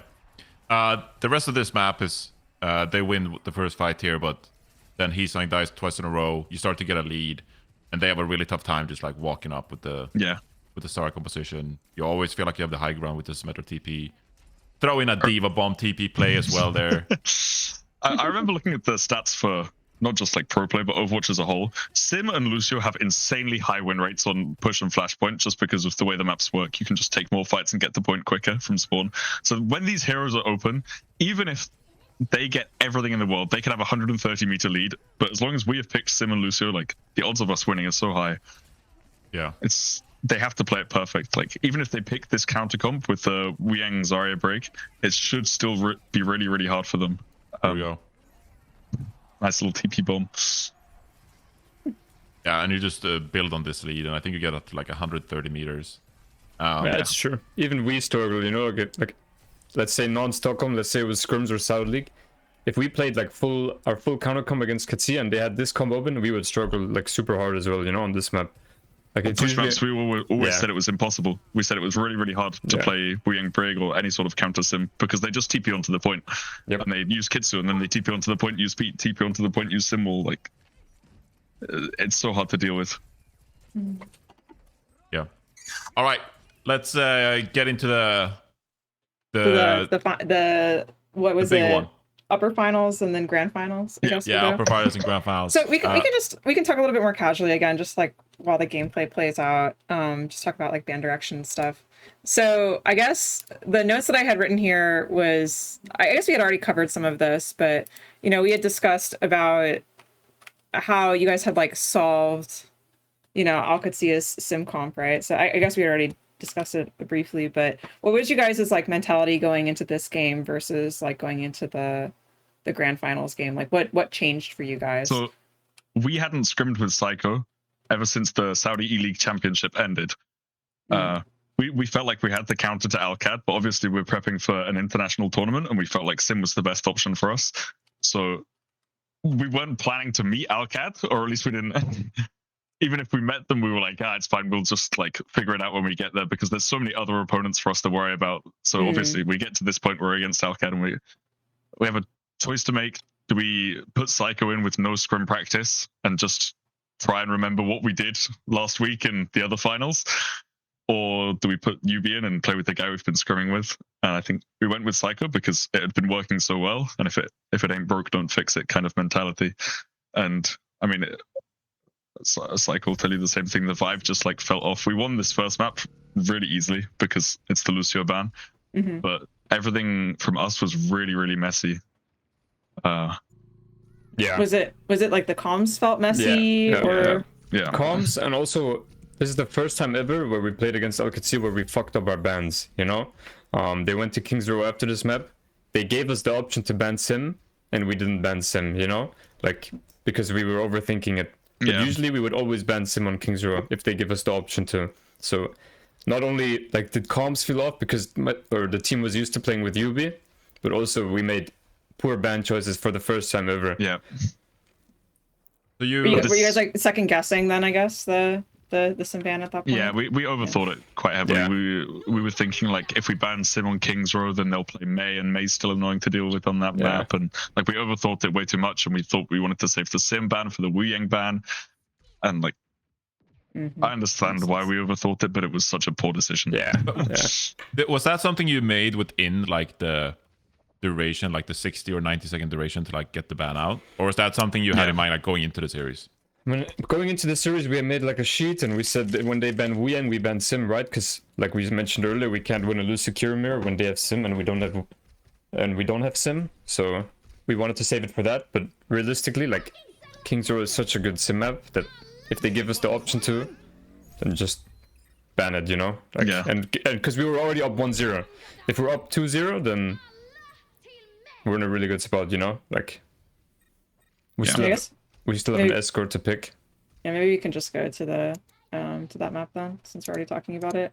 I think mostly on that map, the stuff I had wanted to ask about was like the Juno Brig direction stuff, versus the Wu Yang Brig. And you guys like playing to hit rotations and stuff like that. But I think that's all pretty straightforward, to be honest. But yeah, like the So- real nail in the coffin in that series was the Dorado, like I said. Like when we banned... Wait, we didn't even ban Sim, we banned Diva, right? Ban Diva, we banned yeah. Then we lose the Diva ban, the game's over. We lose It's- we lost the Diva ban, so... But it's a result of us like messing up the map before and overthinking it, Yeah. because we end up in a Lucio carry mirror and they have Sim and we don't on Dorado. So that's a matchup we don't want. And then on King's Row, they're playing Sim, and so they're playing Yeah, Sim on but King's Dorado Row, we which should is still win, I think. Yeah, we Even if should. they- Like, Dorado was more just like a comms issue, I think I would say. Yeah. Like, we just forget how to play the game with no Sim. Like, I was super hard on myself after we lost that series, but I went back and like watched my own PV and everything. And like, I don't even think not I your played... fault. Yeah, I didn't play that bad actually, even though I thought I did in the moment, but I didn't play that bad actually. So yeah, I mean, it just makes sense. Like it was like more of a, like we forgot how to play with me Yeah. in, and also how to play against Sim. I think a lot of it is on me as well, because like I become the shot caller when Yeah, it's UB's true. out. Yeah. So like it's really hard for me to just switch that on and off. Yeah. Yeah, you could even see some of the indecisiveness, I guess, when we were Yeah. watching Ilios. Yeah. Like there was one fight where they used Juno Beam on point. And then we stack both support ults. Insta both support Yeah. ults, right? Like And you that, gave flip. that stuff 1 week Like- ago, 1 week before we played this match, it wouldn't have happened. Like Never, Yeah. yeah. we were way better in scrims. We had one scrim with this roster where like the night before our Alcat match, we were like, we're gonna play with Seicoe. We need to put a mix together so we can scrim for one scrim. Oh, And then we goodness. played it and we were like, okay, it's gonna work. And then Ilios works exactly to plan, but then we just mess up the bans for the rest of the series, and it's really, really tough. Yeah, and I just didn't have like, I couldn't play at all that week, you know, didn't scrim. Like ranked queues were dead because everyone is like scrimming or whatever, you know, so it's like super hard to find games even, and the setups were scuffed as well in our boot camp, so I didn't really have much of an option to practice at all. So yeah, but I actually think us losing in upper finals with me in made us win the grand finals. I think if we had won here, I think we would have lost in upper finals. I agree. In grand finals with me in. We were discussing with Qadsiah, I don't know if you remember, we said the losers bracket's a bit of a buff, you know? Yeah. So, There's also yeah. like there's extra dynamics between first to 4 and first to 3. First to 4 is so much better for the team that plays Sim because they run out of bans really quickly, and you can tank 3 map losses and it's fine because you're gonna have the Sim comp open by the end of it. But like first to 3, we can counter Sim because we've got enough bans to win 3 maps. I think we'll get to the grand finals in a little bit here, but Ray, you wanted to do you got a couple of fights picked out here on King's Row. yeah, no, just want to stuff take a like look at this, them. or like, I guess this is more, more highlighting, some of the issues in comms, maybe, where you guys end up just using like 5 ults in a fight, Yeah. and you end up losing and stuff like this. So, And this is just a disaster. Yep. It's my Yeah. bad. yeah, it's okay. Wait, this is what you had selected. We're just gonna look at them losing. Like, Yeah, we're just gonna look at you I guys mean, it's losing. reasonable, Yeah. to be fair. Yeah. Very I mean, reasonable. we should also look at it where we fucked up. Yeah. not just perma-glaze for 2 Yeah. hours. I'm happy to watch that. 5 ults in one fight, that's just map losing right there, you know? It should Yeah, be that's what I wrote in impossible. my notes. I was like, it just should be the end of the map from this There, position. there was right? attack. We Yeah. did one fight really well. I remember we kept second point. Yeah, we you made a guys good actually, I guess You mean you? You want to glaze yourself? you guys end up But, picking the map May, is right? unlosable. Yeah, we ended up picking May, but I mean, I'm sorry, but It's the just game too late. it's over. Like, They they have just their full full cap. comp open on King's Row. It's GG, so it's Yeah, it's true. Yeah, I guess we can just play through this portion that I had while we just talk about this. So Wait, what did we ban on King's Row? What did we end Sojourn. up banning? It was Soch? Brig Soch were bans on That's- Kings. I mean, that's so bad from us. And then this one, it was Diva. You guys used your Diva ban here, like you guys said. Yeah, At we this had- matchup, I think we should win. What is I think crackling? someone's Am I crackling some crazy? paper. Is But that That's me, Seicoe? sorry. yeah. Yeah, I guess the thoughts that I had like while watching this one is just that a comp looks really difficult to attack on.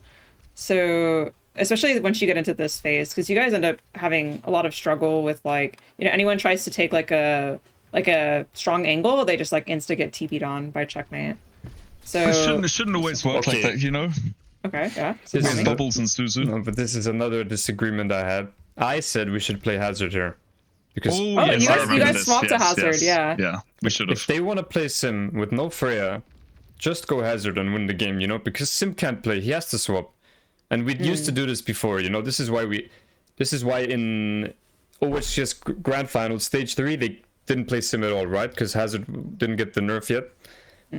So Hazard just completely countered their comp. But yeah, I mean, Yeah, so since, you guys like we had a swapped mental it. block playing Haz, or someone on the team didn't want to play Haz, but we would have just made them swap if we played Haz.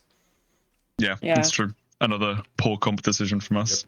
And then we're in a classic Lucio carry Yeah. mirror, and they have Sim. We don't. Like It's with just- Haz, our comp actually makes so much sense because you just bully the Sim. He can't Yeah. play the game. Yeah, you even see here that like he swaps this- to Has here, and then like instantly, I think like Yeah, this is where it gets Seicoe easier. swaps to Echo. This was Okay. the map where I felt I should have played Mercy on attack, by the way. If we were playing this comp Oh. with the Zarya, Yeah, it's true. Freya, Echo, then Mercy makes a lot more sense. It was Diva ban. Even here Yeah. in this situation, Mercy would have been Yeah. so good, no? Mercy would be really Wow. strong. Maybe Yeah. not on defense, but on attack, Really? I should have I played swear. it for sure. I feel like you could have gone over like especially on second here. Like this area is so crazy for like a Mercy. Like, Yeah, I mean, it's I true. agree. It's true. Yeah. This fight is my bad, by the way. I remember Astro said only use Kitsu, but then like, Yeah. they walk with Noon, and he's like And in then our you get face, scared. and he's not dying. So I just press Q, but this actually right here game losing as well, by the way. So this is my fault. Can happen. Yeah. Is it just because they end up with like closer to beat? I mean, And then they can copy just, is so good when they have a Zarya. It's like Yeah. it's just a Free freaking grab, game. right? Yeah, Yeah. this Yeah, is- exactly. If I have Yeah. copy here, it's GG. yeah, True, we should be true. able to cycle ults the same way that we do in most counter comps. They used Yeah, Kitsu we- and High Noon. We only used if we had only used Kitsu and we have copy to win this fight now, or at least force their beat, it's over the fight after, you know? But Yeah, you're right. Yeah. so yeah. How do we lose Just- this fight? They beat push and we don't have beat. I swear, Come on, Astro. I swear We Quartz could is have being a figured little it too out. conservative with his bola though. Like he could have looked for it earlier, maybe. I can't remember. I think we called to play slow to farm my beat because they have it and I okay. don't, if I see. remember right. But Yeah. probably a bad call. I think at the start of this fight we should have gone to their spawn and forced I mean, one of when their we have ults in their Haz, spawn yeah, we probably should just go in. because they Yeah, don't have a if you tracer can to get- touch point. If you get the bola out like over here or something like in their spawn, We should have literally just gone all the way in their spawn because we True. won the previous fight. If we push with bowler, they just have to beat out like outside of the point, you know? And then Yeah. Or even if they Yeah. don't beat, they have to use like both bubbles Suzu. Then you Yeah, can just yeah. keep going. Then they have to beat, and But- it's still better. All that being said, we should win this fight here. yeah, This is- because we have beat and they don't. Yeah. You have both support ult. You have both support ults. I remember we called it as well. Like we know that they only have grabs, so we play on the opposite high ground, so we don't all get grabbed, and then they only get the grab on Pivot. He lives, He lives, misses. It's okay. It's fine. and then we have Kitsu, and then we have beat advantage. But I think I actually don't know. I think This is a just rough one. a couple ults don't land. I think Yeah, I mean, we should have played on the high ground. I don't know why we're all on point. it's that's true. true. Actually, that's Like, we have We're even Hazard, one right? kill up. Yeah. Like, we should not play through the Zarya. We should go on their back Yeah, line. yeah. We should But just stay on the high ground and spam Tada. Maybe Yeah. just a little bit. Because I even went Panicked. Tracer, so I can just touch. Yeah, yeah, just a you're little right. bit panicked. Yep. Like right here after you live the grab, he just goes high ground and fights backline. Like it's really good. Yeah, if we all just go back to standing on top in this moment where we have Kids One and they're trying to disengage, obviously maybe the Yeah, Hazard like- ult we hit nothing with as well. It's kind of a Yeah, problem. if like Hazard goes up here and you guys beat engage like onto their backline. Yeah. But we here, can it's genuinely just super good. all stack on the high ground. Yeah. Like, Yeah. they have to move the point, under the And bridge we're into in a the shooting open. range. And yeah, we're practice range. Yeah. But yeah, I mean, if we win this map, we probably win the series. So But then you Most lose the likely. grand finals, I mean, right? exactly. Which is, yeah. that's my theory. I'm so happy we lost right here. So yeah, It's all part of the script, so it Exactly. all works out. Yeah. It's a learning experience. Yeah. I guess the last bit then is just like while we're talking through this would just be like, so at this point you guys are like, oh, we have to use the sim ban. Is that like the thought process? yeah. Or Because yeah. if we win this map, they get the protect sim next map, you know. So we just have to use it here. Yeah. I think. I don't know if we messed up not playing Zarya. I remember this one. Well, they end up swapping the Sorry. I mean, he just gets one shot basically, but they end up swapping, and you guys end up in a diva mirror, right? But if we, I mean, this is mental gymnastics right now. But if we played Zarya and rolled out Zarya, they wouldn't have swapped to diva because they're always just happy to take the mirror. Yep. And we're better at the Zarya mirror, so we wouldn't have ended up in a diva mirror. Yeah, I guess like the first fight ends up going well. The only thing I guess I had a question about was like, do you feel like Quartz was like struggling to get like some value here, or if it was just like a team play issue? Because I feel like there was a couple of times where he just got allowed to just get walked on by the diva and just one shot, and then he ends up swapping to Soj. Like, And did Zed that? does that sometimes.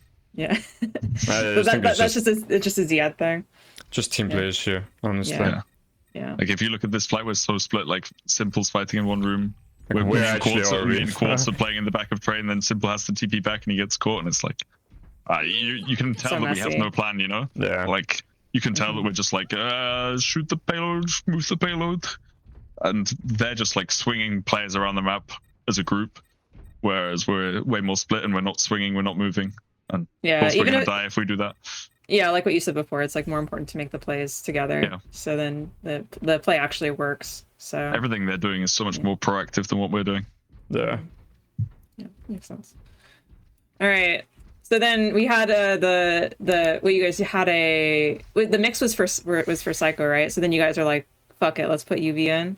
Is that like Yeah. the thought? Also, because Yeah. we just had momentum beating Raccoons, right? Like, Yeah, you because don't it wanna- was all on the same day, wasn't it? So we go after that match, then we go and play Crazy Raccoons, and we're Yep. like, right, back to the sim stuff. Time to beat some Koreans, then we go and play Alcat again. And that is like, it's such a good confidence booster to win and knock out another Korean team on stage before you go into grand finals. It's like the Grim Reaper meme, right? Like, so you guys are like going door to door. Yeah.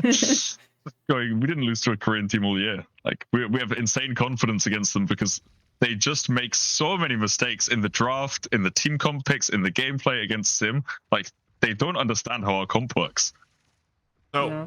I just want to set the stage before this final a little bit. You talked about earlier on in this episode, just like you felt like you weren't as good in the Symmetra mirror. Could you just expand on like why you didn't think you were as good as Qadsiah in the Symmetra mirror, and like I'm just curious about like what went wrong previously that went right this time in the grand finals. Did you feel like I a think- difference in how you were playing? We'd lost OWCS stage 2 to them. I think we lost EWC. EWC to them in Sim Mirror. So like you have to drop the ego at some point and realize that, like you have to look at the results and say, we're not winning this. We're not winning the Yeah. Sim Mirror against them. We don't have the confidence in it. Or was That there was any why we- discernible like difference, like microplay or something? That Okay, they This match, just I played swear right? they just played bad. I mean that, and from okay, UB changed his playstyle. You will see here, if you watch from over at even. That's true. He plays angle way more. UB likes to just 5-stack and kill enemy tank. You know, like just walk in, beam, and pocket me and kill enemy tank. But look at him now. He just TPs to the side, plays for himself, and kills checkmate. He never did this before in Simmer. It's true. And this is the key to winning the Simmer. He never did this before, and he did it this match, and that's why we won so convincingly. I think like watching the overhead here, like the thing that I really like about watching sim comps is I like seeing not just like how you guys move around the map, but just like the reactions. Like, you know, for example, here, like if you scout like, oh, they use TP, you can like immediately open like the opposite side of the map and like get value off of this, right? Yeah. Yeah. Like so good from UB here. Yeah, it Yeah, is. really smart. Yeah. I think this is the fight that I was talking about how good Simple is, because I have 5 people shooting me, and somehow it just alive, keeps yeah. me alive. Yeah, like these Juno Kiri comps are kind of awkward to play sometimes, but I mean he's just so good. Also, I get, okay. yeah, I want to say it's also a draft issue from their side. Like, usually whenever someone bans Lucio, they ban Ram because they want to play Juno Brig. Yeah, But this is what I time was they gonna banned ask, yeah. Ryan first to protect Diva, Diva, yeah. but then we just banned Lucio and play Ram into Brig, which is the counter to Juno Brig, Ram. So they just fucked up their ban as well. Yeah, this is what I was going to ask you. I have this written in my notes about, like, this is where I guess, like, I started to notice, like, as the viewer, to, like, say, like, oh, you guys are, like, really leaning into this Ram while they're still leaning more into the Diva playstyle, right? And it looks like Kellex is, like, a victim, like, for this entire map, pretty much. Like, he just can't play, What are like... you going to do on Brig against this? We have, like, 4 ranged spammers and a Ram. The only person he can swing on is a Ram, who's just going to punch him. Yeah, I mean, you're in replay right now, right? Yeah. Okay, go back a little and go kill XPV. I watched this a couple of days ago myself. Like, it's like this one? genuine. Yeah, just go back like 20 seconds. Here? Like, genuinely, yeah. Just watch from XPV. It's genuinely unplayable. Like, it's not even his fault. It's just like, actually, what do you do on this hero? It's just hero problem. Like, watch in a second. Quartz just directs him like 3 times, and it's not even his, like, it's nothing you can do. Okay, use Qadsiah, has to bash out. Okay, gets hit by a direct. Okay, healing up. And then he peeks left, and he's just hit 3 times by these bolts, you know, like... I think he dies in his rally on the next fight as well. It's just impossible. Yeah, it's like just draft issue, and... I mean, they noticed it, right? They swapped the comp next map, because they just fucked up. Yeah, so is it just... this is me being, like, a little less familiar with Kellex, like, as a scrim partner, right? Like, he just doesn't want to play Wu Yang? Or something like this? Yeah. No, he tried to play it in stage 3, and it was a bit of a diff on Legion Tower, and I think he abandoned it after that. Yeah. So. Also, you can't play Wu Yang with Sim. Or I don't like it as much. You have to use it as a Sim counter, and obviously, they want to lean into the Sim comp. That makes sense. I mean, like I said, like every time Lucio was banned, they just always... Their strat is to go Juno Brig, because Ram is banned, but this time they didn't ban Ram, so they had to adapt. After they lost first map, they go Juno Kiri, but we're just better, like, on those heroes. Yeah, we're so confident of that comp and this style. Yeah, so I guess, like, going into Kings, so the draft direction continues to be, we're going to protect a tank from Alcat. And then you guys end up using your Kiri ban here. So is this more just, like, making some fodder for Ram to do something, or what is your thought process on the Kiri ban from this PvE? Because previously you guys were just talking about, like, Kiri Lucio is so good, right? You know, but now we're going to be banning it to play BAP. I think us against Alcat is just like a separate thing to the meta. We have our own meta between the two of us because we've just played each other so many times that we have like our own sort of ban system. It's a different ban environment than everybody else. So they're protecting tank because they don't want us to ban Diva ever. They just want to play the same mirrored team comp, but they want to play Diva and they want us to play Ram because that is the matchups that they won on in stage 2. And throughout the whole year, it's like them playing the Diva variant, us playing same comp but with Ram, and they were confident that they can win this matchup. We banned Kiri because I just think Simple is better off Kiri than Landon is. I mean, so we can make a gap. That's not the only reason. Ram is also, or Diva is unplayable without a, or not unplayable, but really hard without it's true. Without a Kiri. Because you can like flip around the map a lot more with the Kiri. Yeah, that and BAP can just. It's hard to heal a Diva when he's just flying around in the air, you know? You don't have aimbot like you do on Kiri. It's true. In this map, we're just 5 people in a room. What do they do? Well, I was wondering, like, I guess like just more of this is like, you end up going the Diva, I think, once in this series, right? But they actually never end up banning this Ram. Is it just because they think that they can win? Well, they should have just done it on map 1. Map 1. And then at that point, there's no other area where it's good, do you think? If they can't win the mirror with a Diva into a Ram, they're going to lose the series. So I think from their POV, like, even if they win one Ram ban, that's, like, they have to figure out this matchup. We talked to Junkbuck after, and he said that, you know, like, if they can't beat the Ram sim, they're just going to lose the series, you know? So, but objectively speaking, they should have banned it on Nepal. But they banned first, so they fucked up. What... Would you have thought that maybe it would be better for them to like give you guys first ban and see if you ban Lucio? Yeah, for sure. Then, we would have. Yeah. You would have taken the bait and then banned the Ram and then I mean, we would still be confident in that matchup. It's a little more awkward, but like we're happy to take it. Yeah. I guess most of this is like a lot of like micro stuff that I had put down. A lot Just of a lot. TPs and ults. Yeah.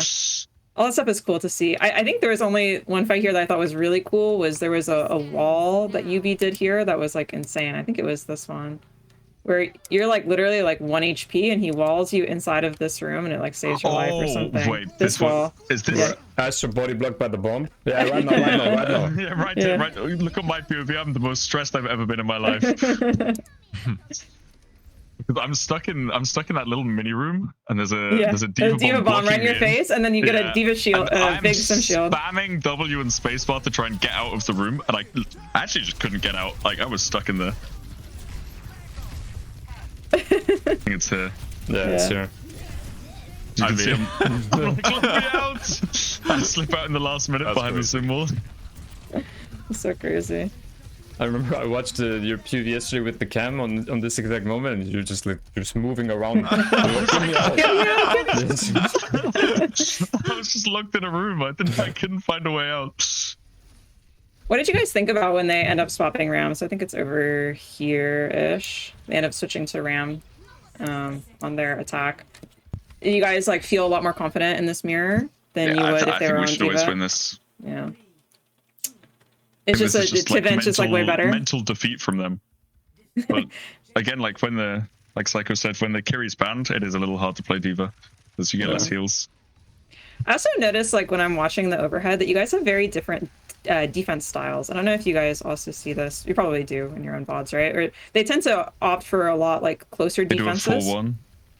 Yeah, they have like different TPs that they do as general. Like they went for a TP onto like this back high ground where you guys tend to go for this one a lot. They also on Route 66 wanted to spawn camp while you guys ended up giving like more space. Yeah.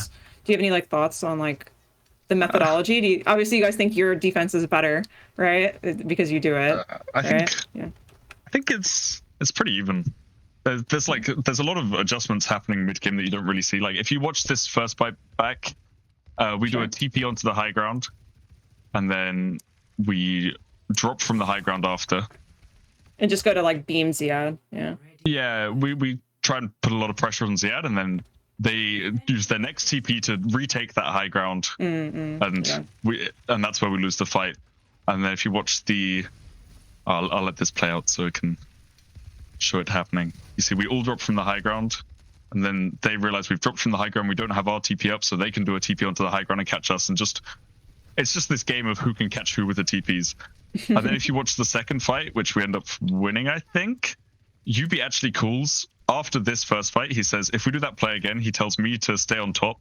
So when they do their reactive TP, I can boot them off. You can boop it. Yeah. Oh, that's smart. And there's it's these really small adjustments that he makes that win the fight, I think. But it's also a deterrent, right? Like, because if they do end up doing this TP, like if they see you there, maybe they don't do the TP. So you'll see I stay on top, they do the TP, then they get booped, and now they lose the fight. That's really smart. And That's like the crazy mid game. It's such a small adjustment. Or maybe, they do lose this fight. Yeah, they do. I'm a bit ahead of you guys because of the lag. Okay. So yeah, I can confirm that they lost the fight. Yeah, it's just really, really small things. Like there isn't a certain style that's working better than another one. But these tiny in-game adjustments, like I said, we have our own meta when we play against Alcad. Like we're so many layers deep because we've played a full year against them. But there's so much experience at play. All right, I want to ask you guys about New Junk City. So, what happened on New Junk? Because that map didn't go. I have a different opinion to Seicoe. Okay, I want to hear the debate then. So, what was the thought process? What went wrong? What went right? What was it? The bans? Was it the? Let Seicoe go first. No, you go first, mate. Right, so we were doing the bans for New Junk City, right? I remember this like it was yesterday, and we have the sheet about what we're going to ban on every single one of their bans, and I can't remember what they banned, but we said that we should do a Soj ban. I remember being they protected Diva, I think. Yeah, they protect Diva, and we were just like, we should just do a Soj ban. And I said, there's no way we should ban Soj when Quartz is just killing everyone. And then they were like, and then we were like, nah, it's the right decision because of the map or something. I don't remember the reason, but I don't think we should have banned Soch, to be honest. Okay, the reasoning is because we wanted to play Ram, right? And they wanted to play Diva. I think. Yeah, we played Ram, right? Yeah, you Yeah. play Ram. Yeah. And Soj is better into Ram than it is against Diva. So we ban Soj and play Cass. Because Cass makes one Diva's life harder and makes our Ram's life easier. Because Cass just doesn't have constant pressure, you know? And you don't get perma rail on Soj. So yeah, that's the reasoning. But I mean, there is reasoning. But also, we knew, like, every time on this map, this is their best map, by the way, they do this TP onto this high ground, and we knew it was coming, but we still lose. Every single time they do we this actually TP. die to the same thing every single time, and it's so annoying. Every single time. And we always lose this map to them, by the way. Yeah. We've never beat them. Or we beat them once. Once. So you across knew the this whole was year. coming. You knew this was coming. we You're like, have oh, they're to gonna play go New to Jack John. City. They can have this one. Like, this is, I don't know. They're just so good at this map. They have every TP spot down. I'm surprised you haven't memorized all of their TP spots at this point. We know I mean, they're we coming. do. we know it was what's coming. coming, and we always die to it. It's so frustrating to play against. It's a canon event. It has to happen. We just have mental block for this map. Yeah, I think if I'm looking back on my notes right now that I wrote, like, is the Soj banned because Cass has like a better matchup against Diva or something like this, right? Yeah. That makes sense. I mean, that was the reasoning. But I think we should have just left Soj open because Qadsiah was playing so well. Yeah, I on it. mean, yeah, I can agree with that as well. Yeah. Well, it's okay. I guess I have like a bunch of like small things that I like wrote down. Like for example, this fight, like if you watch through it, like playing chicken to like bait their TP and like build Kitsu and like, because at this point, like if They you guys do just the same TP on the high ground. Okay, can you go Quartz PV, by the way? I watched this back. I don't know how he one-shots Landon like this with the noon. I didn't see a skull when I watched it. Like, I don't know. watch, maybe it'll be different. Maybe I'm cooked, but I swear last time I saw one. Maybe it wasn't on Landon. I'll have to go back. maybe there's a skull. Maybe I'm cooked. Definitely a skull there. Yeah. I'll like 0.25 it for you on the when you guys catch up to me. It's actually not if you do it really slow, but I think it's just blocked by the TP. But I think the TP makes it seem like there's not when you guys catch up. Yeah. Yeah. But I don't know. I just like small stuff like this. Like I don't know. Whenever I'm like talking to players about like how to use their ults, like I guess it's like a teachable moment. So like you guys basically waiting until it like they have to touch. So like look for your trigger and stuff like that. Or just like small things like this. Waiting until you have your Kitsu to go, because if you go before you have it, then you're just fucked. Yeah, there's a lot of moments like that where we're just waiting for an exact thing to happen. We're all counting down, we're all pressing tab, waiting to see what ult is online next, and then we do something. Yeah. So what do you guys like? I guess we had a discussion about like Soj ban or not Soj ban, but at the end of the day, do you feel like it really was like you guys swapping? Like, do you think Ports like played badly on Cass or something like this? Definitely not. They're so good at this map. We just have mental block. Just go next. All right, we'll go next. Yeah. Okay, we can go next. I meant in game, but yeah. Like this one, we just TP onto them. Yeah, you use a I just don't know what's going on. Like. It's It so was the same. messy. It was the same in EWC. They go this map, we just get dominated. We just lose. Can't win this one. Maybe you just need a diva. Maybe that's what it is. Yeah, maybe this is just an OP diva map, low key. Yeah, at the end, I think what Tivent swaps to Zarya. Is it just kind of like okay? We'll It's just like, not see working. Yeah. Yeah, that makes sense. Yeah. All right, almost to the end here. I'm just letting Raelyni ISO Yeah, this is here. my Just show now, guys. let Thanks you- for coming. Yeah, I'm just letting you cook. You wrote literally 3 A4 pages of notes. I didn't. I swear it's more text than it actually is content. It's just me. You can't say it's not 3 A4 pages, because it is 3 A4 pages of notes. It's a lot of notes. It's not me though. You It's wrote only me. 1,300 words. But Okay. That's So- a commitment right there. I that's why respect I'm it. just- sitting back and not saying anything, because she got to figure it out. So I just like Overwatch, guys. That's my bad. It's fair.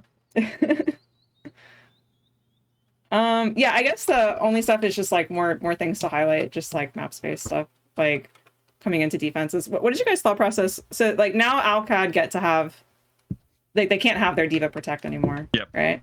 So what are you guys thinking like from this map? Like Is it one of those things like you have to win, or is it like what's the direction? It's not a must-win, but it's like it an is 80, a must-win. 80-20 to us, 90-10 to us. I mean, we're only 2-1. We have to win this map. Yeah, it's true. We have to win this map. But Quartz is so much more confident on Freya than Lepter is. So on the Diva ban, on a really, really wide map like this, you just abuse Freya. Like I really like how Quartz played like this whole like, retake. Like he's just literally maximum pressure perma, and he like sees where the enemy is weakest, and he just goes for it. Yeah, he's so really good. I talked with Junkbuck after the match, and he also said he should have banned Freya on this map instead of Wu Yang. But then if they had banned Freya, we would have played Wu Yang. But who knows how that would have went, you know? Yeah, maybe. Yeah, it's something we've not talked about, but we did have the plan B. All the counter sim comps, we were going to play them in this match just with Yubi in instead of Seicoe to throw Alcad off. We were going to what do you imagine the Wu Yang Brig Zarya stuff out of nowhere just to surprise them. What do you imagine their thinking is when they see that Yubi's actually playing? Like, do you think, or did you have a conversation with them about it? I mean, they expected me to play upper finals. I don't know. I guess, I mean, they didn't prepare for Yubi at all because they just thought, okay, just like we thought we'll just win upper finals against them, they thought we'll just win the sim mirror because they always did, you know?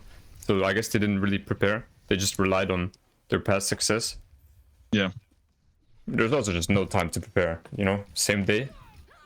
Yeah, that's true. I think I saw so those guys games, after they won, and they're just like, okay, we go get lunch, and then we go back to playing like Need just had like VOD review and I'm just gonna let this fight play through, but I think just watching this was like really cool. Like I think there's also like some mistake from them here though, where I feel like you guys, they kind of allow you to like take the cart for free here, and they get like kind of poor value on like their next. This is really good from them. Really? Okay. To be honest, because we've used Symbol and Kitsu in a situation where we're not going to cap the point. It's their repush with this symbol that's really, really bad. Yeah, that's what I meant. Yeah, sorry. Oh, okay, you guys are a little delayed I'm behind on your stream. Yeah. Like right here, where they retake with the wall. Yeah. They use the wall for no reason, 0 value, and we messed up our symbol on our Kitsu, to be honest. And then we force beat with Bola. Yeah, we force beat with Bola, which is like insane value, and all of a sudden they had a 2 ult advantage that they've managed to turn into nothing. Yeah, and then there's now in this like really bad position where like Ziad has to touch the cart when it's like the angle. Yeah, and me and Quartz just stay on this high ground because we have a Freya and they don't have a Diva that can contest him, and I just stay up there and pocket him, and he just kills everyone. It's a classic. I was gonna say, that's a nice way to play. You just like your hitscan just literally kills everybody if you give them resources. I guess the only thing then we can talk about then is on I guess I had touched on it before, like, so their initial defense here that I didn't go through, or I guess we kind of watched, was they spawn camped over here on these trailers, right? You guys want to like give them more space on the map? Like, what is your thought versus like on this map specifically? Like, I just don't think the spawn camp is good because you'll always lose that spawn camp fight, and everyone is okay with that because they usually play for 3 fights, right? But the second fight is really hard to get because against a heavy sort of spam comp, they just leave the Lucy on the point, and then for that retake, you're getting shot by a Freya or a Soj along the whole way along garage, whichever way you rotate, and it's like it's really hard to get 3 fights. I think it's pretty outdated, to be honest. I remember even on Glads, like we talked about this 3 years ago, 3 fights on this map is almost impossible to do these days because teams are so good at stopping the 3 fight strat. Maybe back in the day, people would just AFK on point. People used to just sit 3 on point, but no one does that anymore. You know, you're gonna have they actually shoot hard you time. when you walk up. Yeah, that walk up is gonna be really difficult. I think it's just they probably don't scrim this map a lot, to be honest. That was revolutionary back in the day.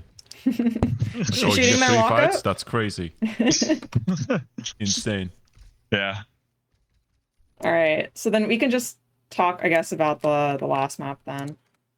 So going into Runasapi, what was the ban direction for this? So they end up banning Brig, I believe, right? So again, I don't know how they knew that we were thinking about countering Sim.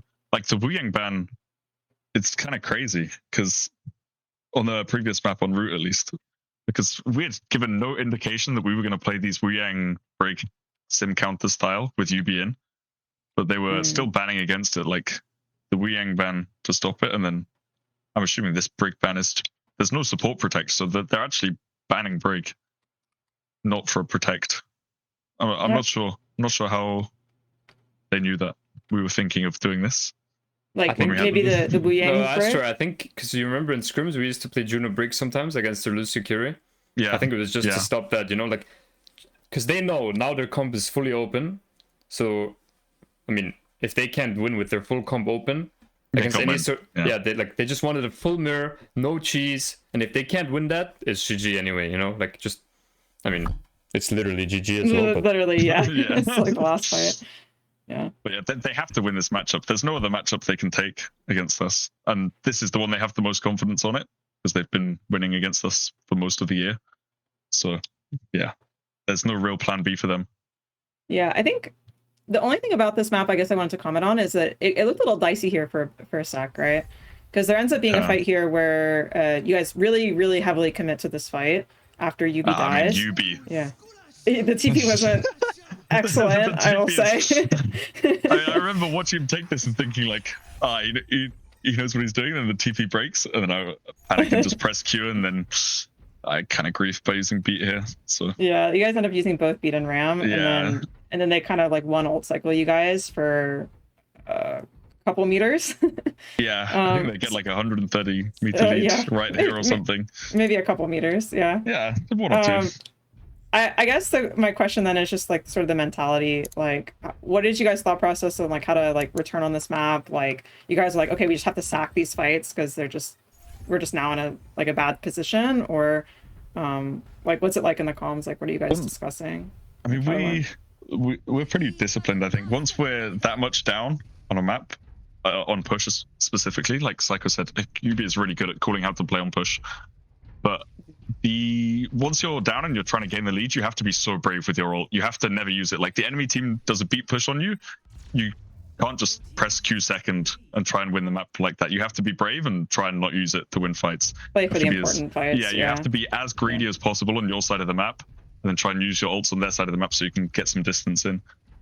Like we would rather be brave and get full cap than, you know, the other way around. Yeah, because you're never going to win by using your ults on your side of the map, like just to stay out of spawn. It doesn't work like that. Yeah, you're just like 2x a couple fights here, or you're just like allowing them to use ults to continue to extend their lead. And then here, finally, it's like, okay, well, if I don't ult here, they're just gonna get like maybe a full cap. So then we're still disciplined with our ults, even at this, like even if they're at like 120 meters, you know, because if we just press 5 Qs, the map is over anyway. Like we need to greed at least one ult to be able to recover the map. This is why sometimes UB or someone else calls don't Q or GG, you know. Like if we use 5 ults, it's lost anyway. So you need to greed or just get, like, if we greed and get full capped, so be it. You know, the map was over anyway. But if you want to win the map, you need to greed. I think the most important fight here is the one that's coming up next, because now you guys have gotten in a position where, okay, the ult econ is like kind of stabilized. Everybody's kind of on their next ult swing. You guys have a bit of an ult advantage going to this next one. They tried to like, I think cheat Quartz's OC. I think it's this fight. It's like a little after this. But then Quartz is like really fucking smart. Like they try to cheat this by going out. He just like and then he pops around and kills checkmate, right? True. Yeah, it's really important because if he doesn't kill there, then the next fight's pretty. Yeah, exactly. Yeah, like he had to kill there, and then you guys had to get like, I don't know, like 30 to 50 meters off of everything they do from this point in this map is so panicked. It's such poor macro. Like you can tell they're a little bit nervous or tilted here. I felt like I remember there's a clock last minute where it's just like they can still win the map, but they're just borderline throwing. I saw this in the overhead. This is a really crazy beat for when you guys catch up. Like you guys got like better sim wall, get fight, then they beat into you guys. I think you like just barely catch Quartz with beat. Like I don't know how low he was. I remember watching back the POV on OBS Sojourn. You can see me moving tilting my whole body as I'm playing, so I'm trying to curve it around the Quartz. Like he's actually 1 HP. Yeah. That actually I think was like like, aside from the OC, like that was probably really important because That's even though pretty you lucky. die, I even die though right you after, die, but I come back fast. Yeah. I mean, me dying Yeah. is less of a problem than someone else Exactly. dying. Like, we kill their whole team because they're chasing me. So exactly. Yeah. I'm happy to take that trade. I'll be back fast. I mean, of course, like hunts Kellex like he's a Yeah. I don't know, like a. But this is the panic that's coming in now. Like, Yeah. they still have Qadsiah and Clock, and then they're so desperate to touch the point to keep the lead that they throw. Yeah. Like, they couldn't give us the lead. Like, the map is still winnable.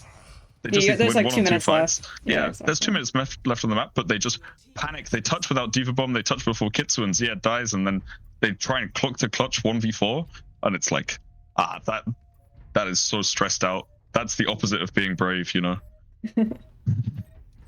Being scared. Yeah. Yeah. Yeah. So at this point, you guys have won, right? So then all celebrations and Yeah. everything like that. Yeah. So Happy people.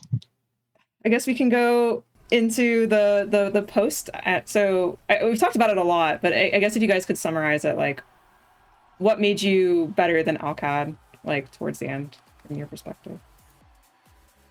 Ooh. I think we just played better on the day, to be honest. I think Like, also the ability to have the counter comp and then also the sim comp, you know? Like, we had 2 variables. They had their only win condition was Lucio carry, Diva, Sim, Sojourn. That's their only win condition. We had many more things, you know, Lucio ban. Like, we had bans that hurt them while they didn't, you know? They had to protect while we do aggressive bans. That was class, by the way. Waving over, you gotta shake hands before you go lift the trophy. That's class, by the way. Yeah, we chatted a little bit about Junkbuck earlier, but I'm just, Yubi had like a big tweet after this as well, just like that Junkbuck made such a big difference for EMEA. So obviously not your coach, but like, can you share some of the secret sauce? Like, what do you think happened with the EMEA? Obviously, like, you can talk about the Symmetra, but like, was there anything else you feel like you really improved on this year that like made such a big difference when you're playing the Korean teams or stuff like that? Like, was there anything that kind of clicked, like something like the way you thought about the game, thought about positioning, thought about ultimates? Was there anything tangible that you felt like really EMEA stepped up with this year? it's just the rivalry. It just like makes us so much better. If they make one less mistake than us, we go and watch it in the VOD. I don't know if it's Junkbuck doing it or someone else, but like we watch everything they do and we start copying stuff, and then they watch what we do. I mean, like as versus the it. Korean teams as well, because obviously like you beat the fucking Korean teams, like it was not even close, you know? Like it's a huge step up from the region as a whole. And you could talk about the Symmetra being obviously important, but like you beat them on non-Symmetra maps as well. So I think the region as a whole is like really strong. I think a lot of it is in the draft. I think the way we draft in EMEA, I think someone talked about it somewhere. I can't remember watching, but they scrim differently, where they just do throw bans all the time. And like when we scrim against these Korean teams, they just throw ban. They're not playing to win the scrim. Wait. Okay, the bubble is so back again. Holy fuck. You were so ready for that. Yeah. What was I saying? The Koreans don't really play to win scrims. They play just for science, where we try and win the scrims. You know, we try and do the most effective bans, the most effective map picks in the scrim, and then you know you can just copy that to a tournament. So we don't need to value test in a tournament. Look a little simple. I actually love this. Gotta toss him off the stage. Yeah. It got close here for a second, I think. Maybe it was someone else almost well. Quartz. Yeah. Yeah, we almost dropped Quartz. Yeah, You can't hurt his hands, guys. Those are important. No, we said we can now, you know, since the tournament is over, we won. Yes, a few months. Who cares? Yeah, well, that's an interesting kind of like perspective on scrims, because I feel like it's always gone back and forth. It's just like, oh, you know, you don't care about winning scrims, you care about value testing, you care about winning scrims. I think like, we play a people lot have more to different win. mentalities. Actually, I mean, I bring this up a lot, but I think what made the difference is the team vibe. I think that was the vibe. a key difference in our success compared to Qadsiah's success. I mean, they were very successful as well, don't get me wrong. Maybe you could argue maybe even the most successful EMEA team across the year. But Yeah, I don't know. Like the vibe within Twisted Minds, it was just so good. You know, it really was like a second family. And I say this a lot, but like genuinely, I mean, Astro can vouch. You know, like true. we make jokes that you only make usually with family or like very close friends. You know, yeah, like it was truly something special. And yeah, I mean, if we can't keep this roster next year, I mean, it's truly a shame because I think this was peak EMEA. And I have a feeling that next year the level of EMEA will go down, you know, if teams do end up splitting. I agree. Yeah. Yeah. Do you so I think you kind of like discarded this notion, but like this was not an event in isolation. Like you're really on par with like the Koreans Yeah, now. definitely. Fully. Like it doesn't just come down to the Symmetra, but like all compositions, like your understanding of the game. I think there's a lot of heroes that we're better at. Diva, we are miles ahead of Korean teams on Diva comps. Like Yeah. Piven and Wow. Ziad especially, they're just like so much more mechanically skilled on those two heroes. And then, yeah, I mean, Sim obviously, and Quartz has just been insane on the hit scan. But there are certain things like the Lucio carry mirror, it felt like our understanding was better. So should we go there, Ray? You might be muted, Ray, but should we go there about yeah. North America? Yeah, but by the way, like Oh, yeah. even when I Forgot was about them. scrimming against the Koreans, like we were also doing good, you know? Like it's not like Yeah, we were hard losing with me, that's why we played Sim, but we were also doing good with me, and you know, like the gap was for sure closed. The meme, the gap equals closed. Yeah. Yeah. gap is closed. Not for NA though, unfortunately. Nah. So, Yeah, that's a big gap. yeah, I mean, NA's not doing so great. I mean, I think one thing that I guess Seicoe like brought up it, but I think part of this is like the longevity of rosters, I think is somewhat important.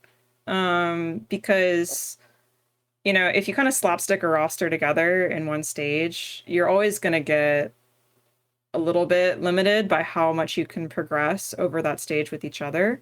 It's not to say that you couldn't be like, I don't know, like top 4 internationally or something, right? But if like you're versing a team that I can read this guy's mind, you know, Yeah. like I know exactly what he's thinking before he even thinks it. That's just gonna help you on game day when everyone's stressed out and Yeah. you know, it's gonna be easier. Especially if you're also with that same group of people going to multiple lands a year, Yeah. yada yada. We have the like- Saudi League practice, although Exactly, it is a bit of yeah. a Kappa tournament. It's like, it's better than nothing, you know? We get some land practice in. Yeah, I mean, that's always something that people brought up about Korea. Like one of the reasons why they end up doing so well in these international tournaments is because they have their like local lands. Yeah. But it's just like so impossible to do in NA because it's really big. I'm about to watch myself get elbowed in the face by Quartz. Oh. Yeah, then Yeah. I can't remember. I watched some other podcast. Sorry, Plat Chat, but they were saying about how many of the NA players are in school and like how many Yeah. people are doing this full time as a job. The number of players that are doing school on the side is so high in NA. Yeah, Like, it's very high. Almost like 90% of people in the top teams are also doing collegiate. Yep. Whereas everyone in EMEA we're all playing the game full time. I think there's a few people who are doing school or online school, but vast majority is playing full time. And there's just more resources in our region. You know, we've got that Saudi money, we've got the Saudi league, we've got Yeah, I think lots the of investment. salaries are also probably a lot lower. The in salaries NA are in definitely general. better than NA. I'm Actually, not even I sure. don't think that's Really? true. You don't think so? I don't think that's true. It's Yeah. genuinely not true, by the way. Like Yeah. Okay. salaries are very, very similar, unless you're like Quartz. Okay, Quartz or Yubi. Okay, like unless you're like Okay, yeah, yeah. Quartz or Yubi. Yeah.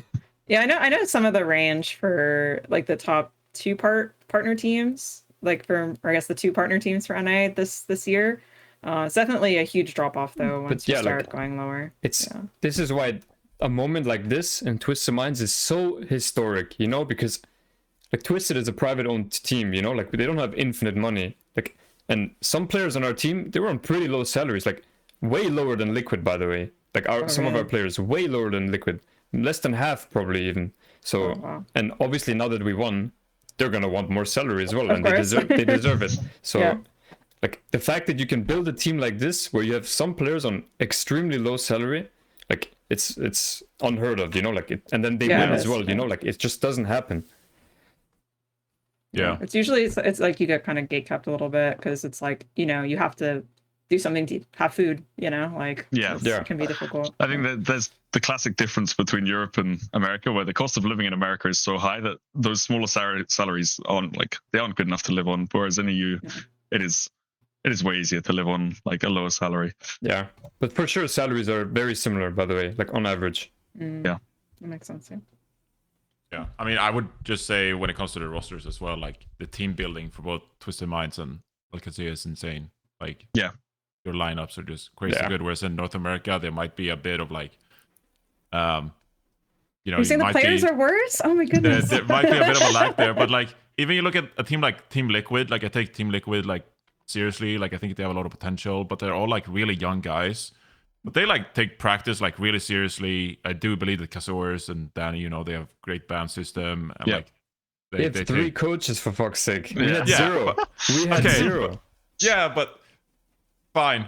You don't need that. But like I think that they have the potential to maybe like level up as they get older, but get more experience, stuff like that. Like FunnyAstro, you're fucking ancient at this point. Like how many years have you played? I'm old as fuck. Like what? You play like 8 years or something? Like by the way, 8 years of Overwatch. No, I said that to agree with you, by the way. Not in the, like you don't need a coach. Like for sure, like they have all the resources you need. They have high salaries. They have a team house. They have 3 coaches. You know, like Liquid for sure has all the resources you need to be good. But I think it's also an identity problem. You know, like. I think what you say about the rosters isn't necessarily true as well, Reinforced. Like you say, our roster is just like a star-studded roster, but you look last year, no one is saying Tuvin is the best player in the world. No, I'd say good. the last few months, like especially like TVNT is just he's stepped up massively. The same for Simple. Like he was somewhat known in Korea, but he was playing in Team Vision at the start of this year, and he was playing tank for them. Like these were not massive names that everyone was going for at the start of the season, but you get the right sort of people together, you make a team that works well, and then everyone looks like a superstar. But you also need a UB, like you do, like a leader and a shot caller, and I don't know how many of those are in North America, but yeah, that's true. And this is why an achievement like this is so historic, and I don't know if it will ever happen again. Yeah, this guy is so deep in the bubble. No, I can feel myself getting a little emotional. I'm like, oh, I can feel like the edges of the bubble, you know? Yeah. It's over. It's all EMEA Grand Finals. It's going to be so hard to do it again next year. I got that. Easy. Yeah. We won't have time to talk about the format and stuff, but World Cup will be exciting.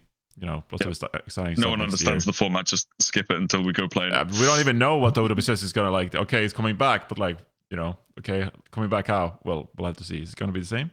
They always change something. So, I mean, last year we had the fucking weird format with the regional format. There was like 2 weeks of groups and stuff like that.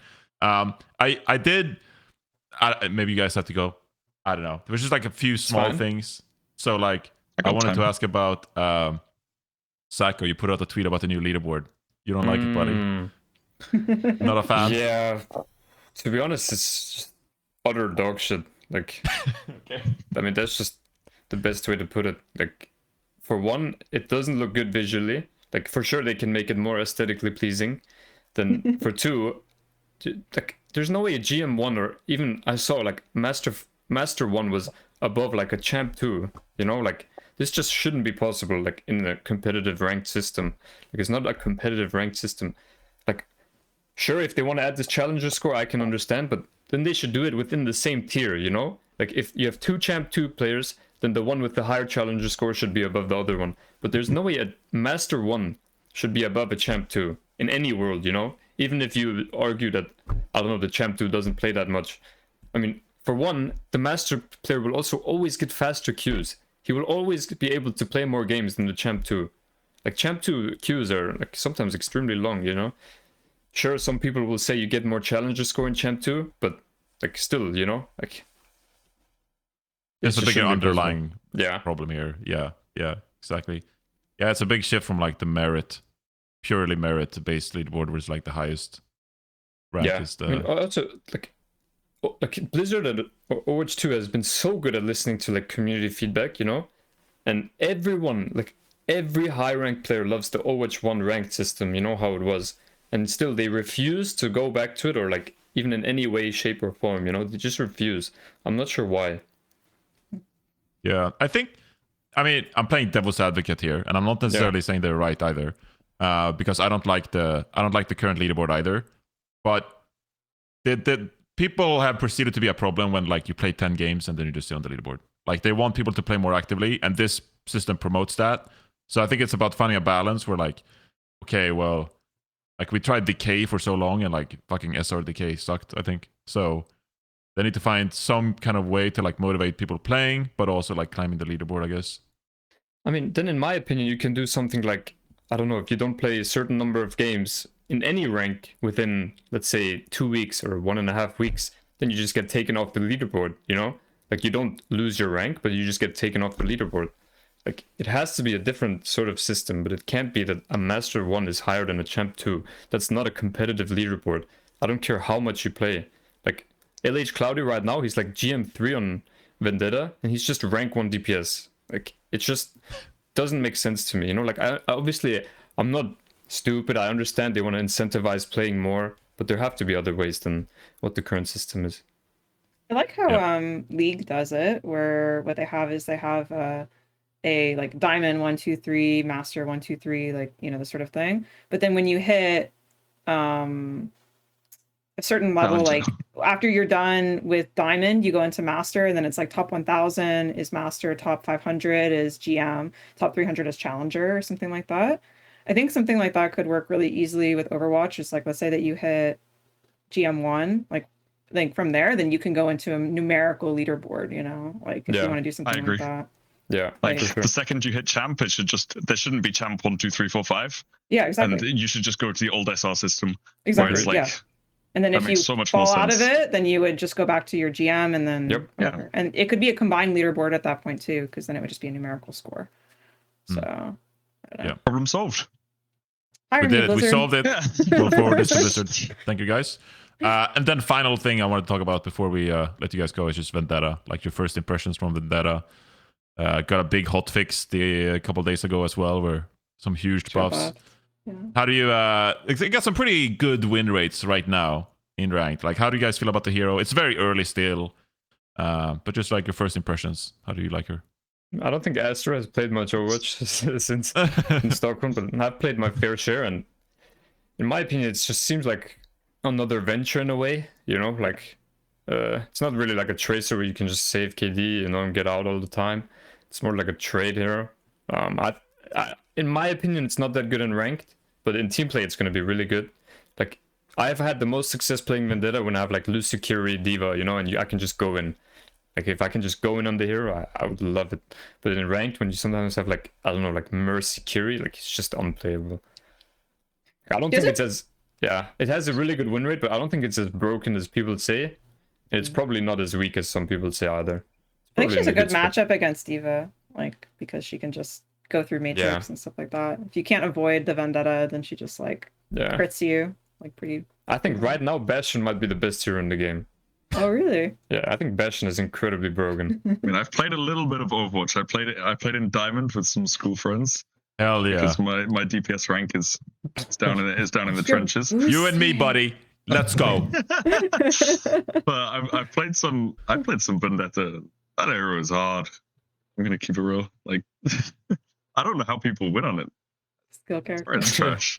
You gotta be able to kill people, I don't know how people have that good of a win rate, but I think the win rate when the new hero gets released is just like skewed, the right word. Yeah. Like because it's always gonna be a little off until people like some like, people get the hang of it. they just do like unranked to GMs, you know. Obviously you'll just win a lot more. Like I don't know. It's good. Like hero's fine, you know. It's not broken. It's not underpowered. I think it will be good. Annoying. He will be good in team play. But oh my god, so annoying. The ult goes through beat, so we finally have a counter for beat. No. It does. My career. It looks pretty broken from the super clip, but yeah.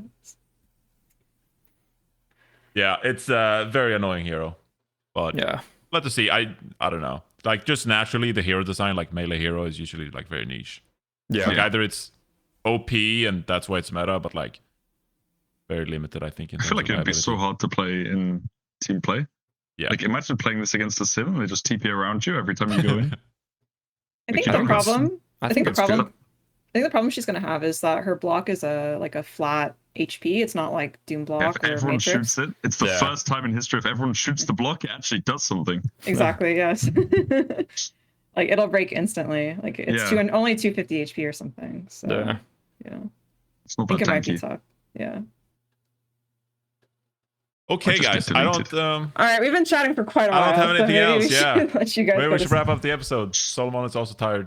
Wants to Yeah. head off here. Seicoe, Astro, Ray, Solomon. Thank you everybody for. Thanks making for this joining episode. us to not VOD review your game. So it's Thanks for fun. having us. It's been a pleasure. Yeah, the Not What Review podcast. We're glad we could put you back in the bubble for a bit, Seicoe. Yes, thank you Enjoy. so much. That trophy lift, I needed that. Tonight you're gonna go to bed. Yeah. Happy. Sleep Love to hear good. it. Love to hear it. Okay. Thank you, everybody. There might be another episode before Christmas. I'm not quite sure. Maybe we'll do like a bit of a yearly review or talk about next year. We haven't really decided, so we'll have to see. But Seicoe, Astro, thank you so much for now. This episode was produced by Solomon, as always, the GOAT. Love you, Solomon. You're the best. And yeah, thank you so much for tuning in to Plat Chat Overwatch, episode 284. Bye, everybody. Bye. Bye bye.